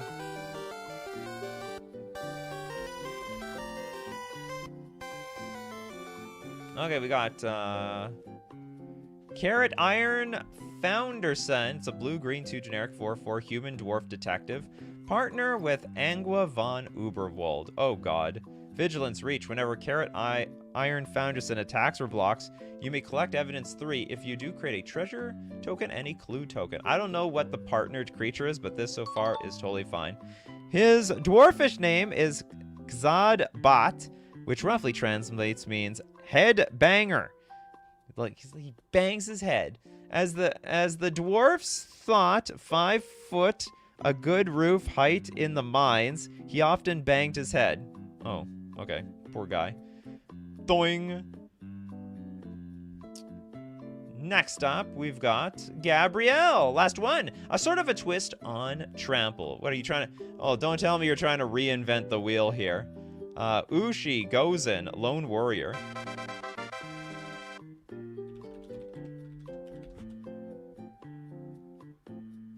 I have a feeling this is like a regular mechanic just reworded to be on here. Okay, we've got, oh, did we see the partner earlier? Okay. I'm sure it's fine. Ushi Gozen. Black, white, red, 3 generic for a 5/5 demigod demon with haste, vigilance, and menace. Now, whenever Ushi Gozen Lone Warrior attacks, you may have it deal damage equal to its power to another target creature. If excess damage would be dealt to a creature this way, instead destroy target non-land permanent with equal or less mana value than the excess damage. So we're trying to deal damage equal to its power to another target creature. So it basically kills a creature in front of it. That's insane. And then if there's any extra damage, we no, what do you mean instead? So we don't destroy the creature, destroy target non-land permanent with equal, but then we just kill the creature in front of us. Or lesser mana value than the excess damage. Oh, I see. So, oh, no. Okay, the excess damage is like, if it's, the excess damage is 2, so we can destroy like a soul ring, because that's less than 2. If the excess damage is 4, we can destroy a Ristic Study, for example. Yeah, so instead of doing the extra damage, you destroy a permanent. Is the creature still dying, though? Like, are we still dealing, like, X damage to a creature? Because it sounds like if excess damage would be dealt to a creature this way instead... Or I guess that you mean instead of, like, hitting the opponent. I can get behind this. I can get behind it. Alright, cool card. Next, Brawly Shadow with Wolf of the Apostle.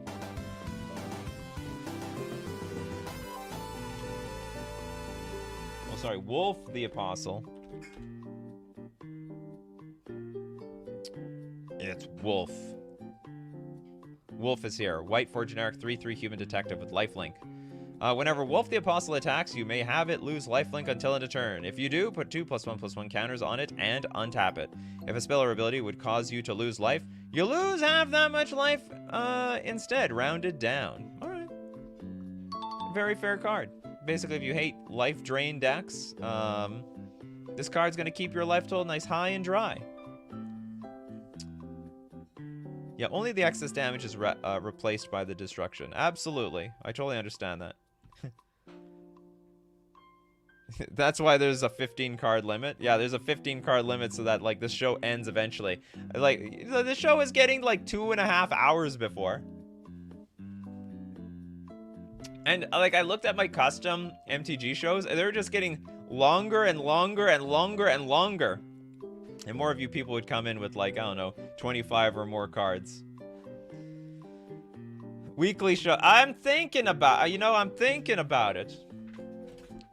It's just weird to have this show every single week. It's good to have, like, let the custom cards breathe once in a while, you know? You gotta let it breathe. Okay, next up. We'll take one from... Redco. The Dimension Door.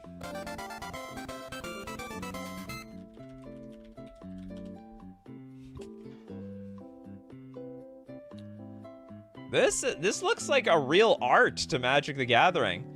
Like, it doesn't even look or feel AI generated at all. Oh, this is a real art from someone. Okay. You know, you can still tell, like, if something's AI generated. You know, it doesn't have that human touch anymore. It's got that computer touch. So, blue 2 generic, instant, exile target... okay, exile target creature.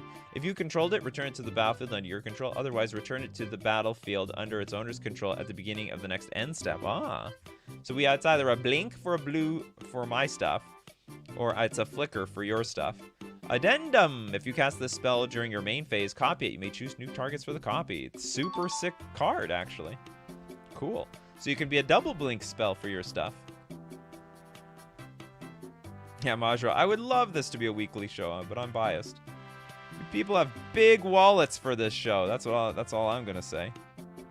Okay, let's take another one from here, hold on, let's go down the list here. We got Bacon Cat Bug. With another billionth of a card. Unseen University.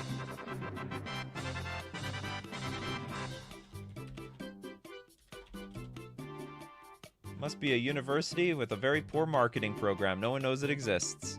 It is a legendary land. You tapped out a blue. Love it. It has channel, double blue. Discard Unseen University. Target permanent phases out. Holy crap! Okay, hold on. This is not... I like this card. I like this card a lot. I need this. I need this card to exist.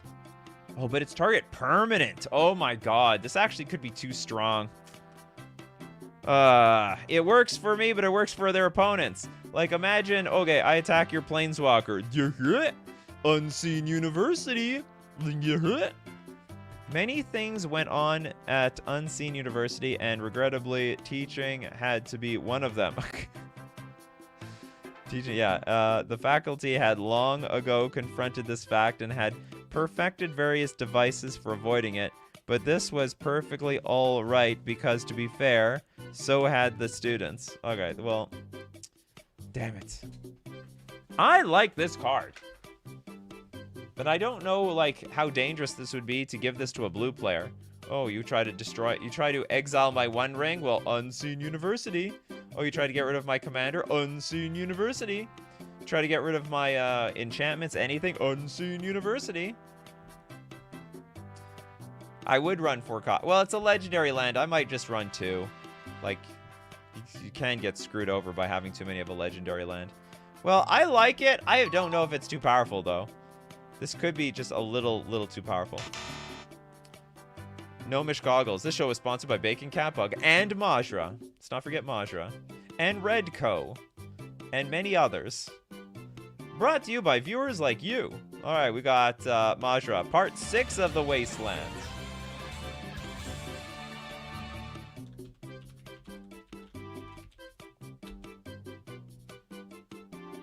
More bunny. It's bunny time. Okay, Kidnapper of the Wastelands. Oh, it's a bunny napper. We have a red, black, 2 generic, 2/3 rabbit rogue mercenary with prowl of a red and a black. Pay 3 life. Sacrifice Kidnapper of the Wastelands. Look at the top 2 cards of each player's library. Unless you play it by its prowl cost, then look at the top 4 instead. You may exile a creature card face down amongst cards revealed this way. Put the rest on the bottom of their owner's library in a random order. You may look at and play the card for as long as it remains exiled and spend mana as though it were mana of any type to cast it. Okay. So basically, you are exiling cards to play them later. Actually, it's not broken. Yeah, Nikachu, the broadcasting station. The NBS. I mean, that's basically what this show is. You know, it's brought to you, and it even is created by viewers like you. You guys are the content around here.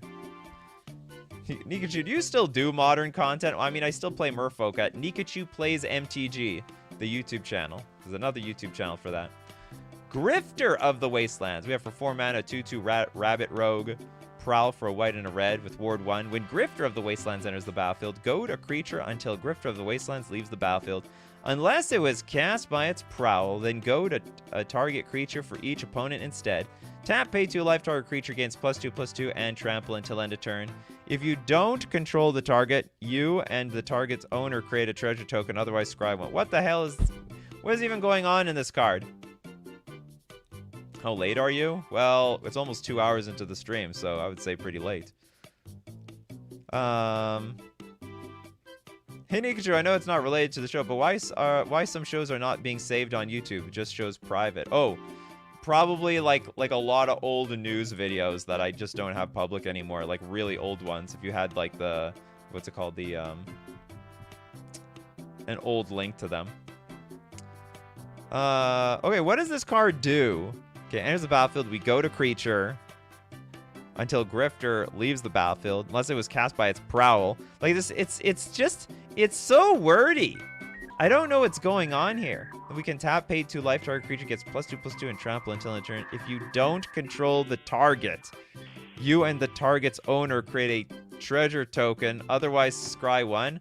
I'm going to disqualify this one just for being not very clear at all. It's like, do this thing. But if it wasn't yours, then you do this thing and this thing. Otherwise, you can do this. What is this? So, Grifter, grift out of here. Okay, we got Pure Stream of the Wastelands. It's a red 1/1 rabbit rogue with Prowl of 2 mana. Haste. Enters the battlefield, it deals 1 damage to any target unless it was cast for the Prowl, which means it deals 3 damage to any target. Okay, I can get a little bit behind that. Although that sounds... whatever, it's okay. It's a 1/1. Non-combat damage dealt to Pierce Dream of the Wastelands are treated as though it were combat damage. That's a little weird. Little weird, but little weird, champ, but I think that's a pass. Cleave Snow of the Wastelands. 3 mana for a 2/2 rabbit rogue mercenary. Okay, Prowl of 4 mana. Enters the battlefield, look at the top 2 cards of each player's library. Unless it has been cast by its Prowl, then you look at 4. You may put any number of aura and equipment among the cards revealed this way onto the battlefield under your control. Oh my goodness. Then put the rest on the bottom of their owner's library in random order. Pay 2, discard a card, sacrifice an equipment or an aura, destroy target non-land permanent. I actually think this is fair. I think you would have to be very lucky to even hit something off of this. It's auras and equipment, which are not super popular, so I guess it's for that buddy that you know is playing with an all-equipment deck. The destroy ability is absolutely great. It's not bad. But you have to still sacrifice your equipment or an aura, that ideally you stole it from someone else. And lastly, Drill Dream of the Wastelands. 2 mana for a 2/1 rabbit rogue. Prowl 4 mana.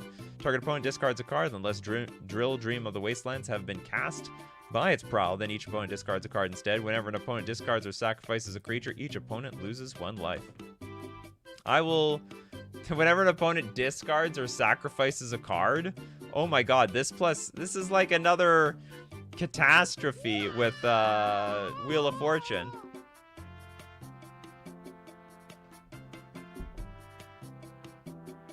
Wow, Wheel of Fortune. Everyone draws a new hand and takes 7 damage. That's a lot of damage. At the same time... you know what? It also prevents people from playing wheels, but the problem is... you can use the wheels and really punish them. I guess this is very similar actually to what's it called?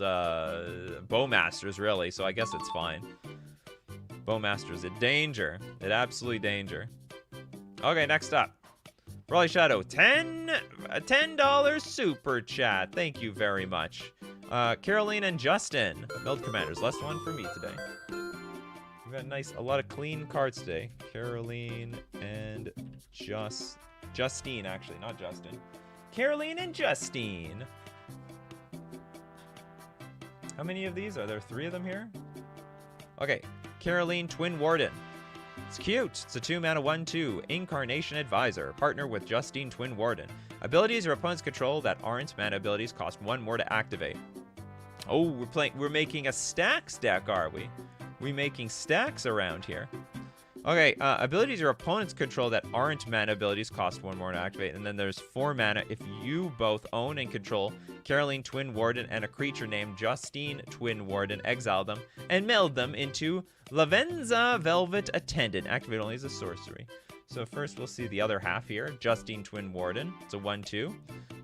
Creatures your opponents control enter the battlefield tapped. This really is Stacks the card. It's like Stacks Partners. Your stuff costs more, and it all comes into the battlefield tapped. And when they meld, they turn into Lavenza Velvet Attendant, a 4/4 creature with Shroud. Creatures your opponents control enter the battlefield tapped. They also abilities your opponents control that aren't mana abilities cost 1 more to activate. And each creature card in your hand has Mutate X, where X is the mana cost reduced by 2. I like it. I think it's cool. I like this card. Okay, next up. Redco, Inquisitor's Zeal. Thank you very much, Redco.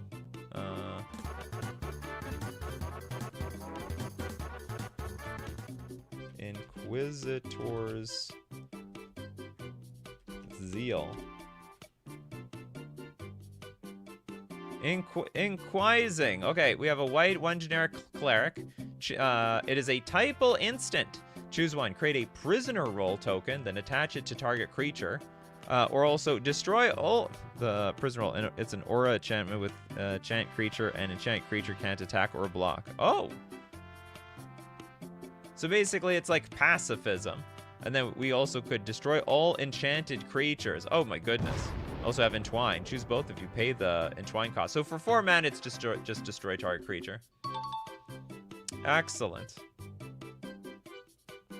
Mikhail says, I just realized this about the Arcanist, the Esoteric. If you cloak an instant or sorcery card, use an unsummon effect on the 2/2 creature, you can recast your spells again and again. Now you're thinking, Mikhail. Now you're thinking.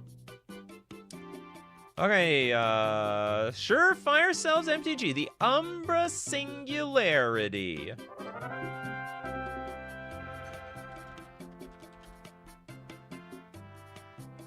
The Umbra Singularity is a 6-mana legendary artifact. Pay 1, tap. Exile target creature until Umbra Singularity leaves the battlefield. Umbra Singularity has all activated abilities of all creatures exiled with it. Okay. So like this artifact is just gaining all the abilities of creatures? At the end of each end step, hold on, exile target creature. Isn't this just removal? Exile target creature until Umbra Singularity leaves the battlefield. So at the end of each end step, if Umbra Singularity left the battlefield this turn and is in your graveyard, each creature gets -X/-X, and each player loses X life, where X is the number of creatures that entered the battlefield this turn. Ah, so you can't let this thing get too big, or it's basically going to blow up on everything. So it's 6 mana and tap and exile and gains all the abilities. This is amazing removal. Glad you like it. I don't think it's worse. Probably shot. I don't think your card was that much worse than, say, Grand Arbiter, which is also already pretty annoying. 6 mana removal every single turn, but you can destroy it and it'll come back, but you have to blow it up fast, because if you don't blow it up quickly, it'll basically blow. Eventually, it'll just blow everything up. I tried to balance this card. I think it did a good job, actually. And it's a legendary card. The Umbra. I don't know why it's called the Umbra Singularity. I thought when you said Umbra, this is gonna have something to do with auras or something, and like destruction. Okay, next up. Okay, it's the Bacon Cat Bug Show. If you have made it 1 hour, 57 minutes into the show, well, congratulations. So we're gonna see mostly Bacon Cat Bug cards and then one Majra card. The Librarian.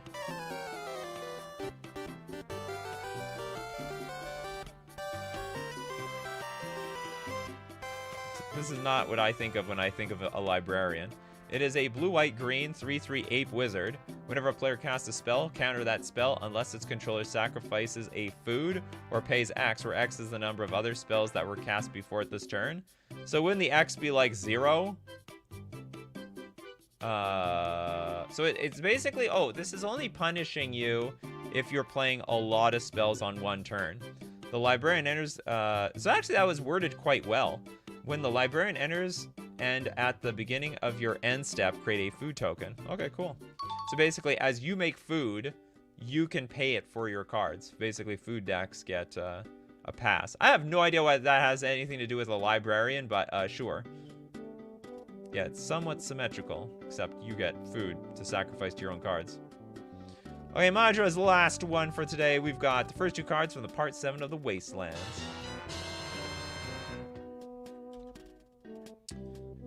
Part 7 of the... Oh, there's too many Part 7s out there. Of the Wastelands. People are doing your same thing too, Majra. Okay, let's look at Cube Bunnies. Orzhov White. Hold on, was it the first two? I think it was the first two. Because I don't think I've seen this before. Okay, we have Orzhov White Boros for a 3/3 Rabbit Cleric with lifelink. When Caregiver of the Dens or another cleric enters the battlefield, gain 2 life. Whenever a rogue or mercenary enters the battlefield by its prowl, create a 0/1 white rabbit creature token and a food token. It's a good thing that the rabbit wasn't the food token in itself. Alright, cool card. Gives you synergy with your prowlings things. The day our sanctuary was lost. Ah, the lore of the wastelands. I guess the story is like everything was lavish and green and then got turned into a wasteland or something. Yeah, Brawly Shadow was like, at the very least, the rabbits are cute. I think that's something we can all agree with. All right, wow, the font had to get smaller for Chapter 1. Okay, Chapter 1. This costs 4 mana, by the way. Sacrifice up to 3 lands, then each opponent sacrifices a permanent for each land you sacrifice this way. If you sacrifice nothing, you lose the game. Huh? Okay, we sacrifice up to 3 lands, then each opponent sacrifices a permanent for each land you sack this way. If you sacrifice nothing, you lose. Oh, I see. Okay, so you have to sacrifice something.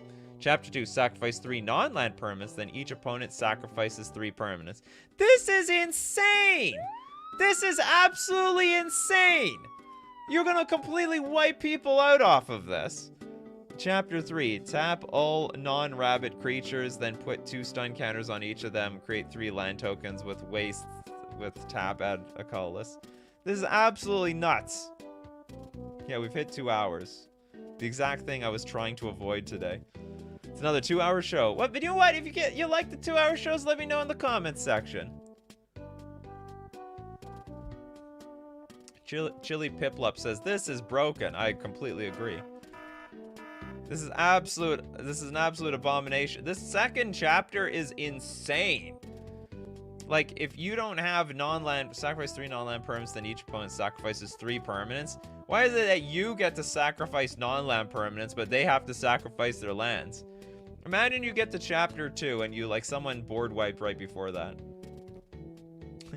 I could sit here all day, but that's not unreasonable. Yeah, Joel Attack's like, maybe if I limit people to only number custom cards, the stream would be shorter than 2 hours. Yeah, Nikachu probably. That was the idea. Alright, moving on. I'm disqualifying this card. This card is an abomination. Okay, Bacon Catbug. What do you got for us?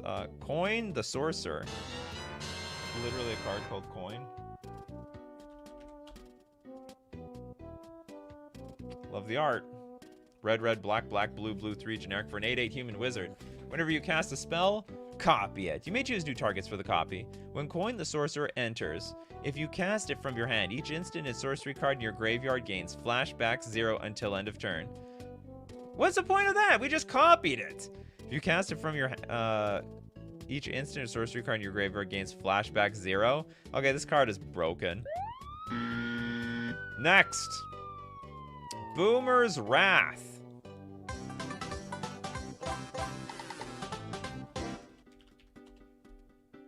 Alright, Boomer's Wrath. This is a white 2 generic sorcery. Destroy all permanents without a retro frame. Okay, that's that also could be broken. It could be lands. So but you know what? This is an uncard. If this is like an uncard, I think that's fine. So I tried an onion to my belt. Oh, sorry. I tied an onion to my belt, which was the style at the time. Now to take the fairy cost a nickel, and in those days, nickels had pictures of bumblebees on them. Give me 5 bees for a quarter, you'd say. Now where were we? Oh yeah. Yeah, good Simpsons reference. Grandpa Simpson coming out here. Should have a Grandpa Simpson image over here. Boomer's Wrath. How do you even give that to the AI generator? Give me a card that depicts a boomer. Someone really old. Baleful Bolts.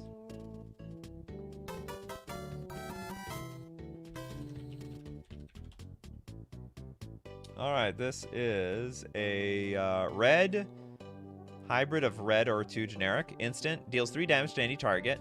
But if white was spent to cast this spell, it has lifelink. If black was spent to cast this spell, it has infect. Oh, God! I like the lifelink part. I think that is some very unique design. The black part sounds very dangerous. You could literally just kill some. I'm certain a control deck could play this and just win with it. Like bolt you for 3, bolt you for flashback, bolt you for 3 again, and then at some point you're dead. Like they only have to do it like what? I guess it's 3 is a good number, but they just have to cast this like 4 times and it's over.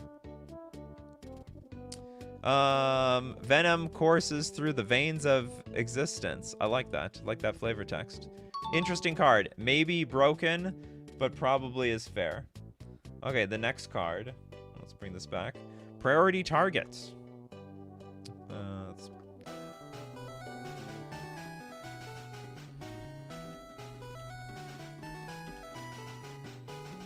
Sounds like a combat trick of some sort. It's a white mana instant. Target creature an opponent controls can't block and becomes a planeswalker. What? That's still a creature until end of turn. Put a number of loyalty counters on it equal to its toughness. For each loyalty counter you put on a creature this way, remove a loyalty counter from that creature at the beginning of the next cleanup step. I don't get this card. What the hell is this? So target creature an opponent controls. It can't block and it becomes a planeswalker. That's still a creature. Oh, I guess so. It just has loyalty. So you put a number of loyalty counters on it equal to its toughness, but for each loyalty counter you put on a creature this way, remove a loyalty counter from that creature at the beginning of the next cleanup step. So you just remove all the counters. I don't understand the point of turning something to a planeswalker. I guess this is doable. It's pseudo arrest. Yeah, I guess it's a weird pseudo arrest. I really don't know the point of it turning into a planeswalker though. Okay, next up, Bacon Cat Bugs. Searing Kinshaper.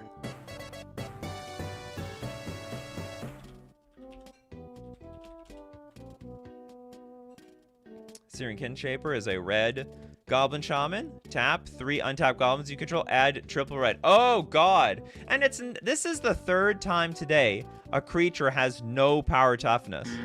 Do you guys just forget that these things have to be big?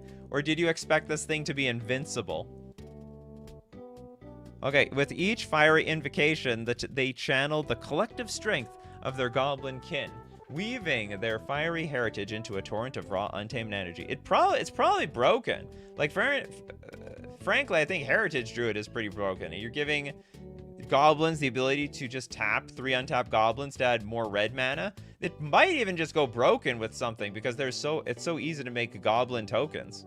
So anyway, I think this might be a little pushed. Might be a little too pushed. It's meant to be a 1/1. Yeah, probably like Heritage Druid. I think it's still too strong. This is like, it's like, I'm pretty sure this is better than Skirk Prospector, which forces you to sack a goblin to get the red mana. So instead of sacking your goblin, you get to keep your goblin, you still make the same amount of mana. Insane. Yeah, remember your power and toughness, people. Yeah, Krenko intensifies. Krenko has entered the chat. Did I hear I can tap my creatures for more mana? Alright, we've got Anisphia and Euphilia.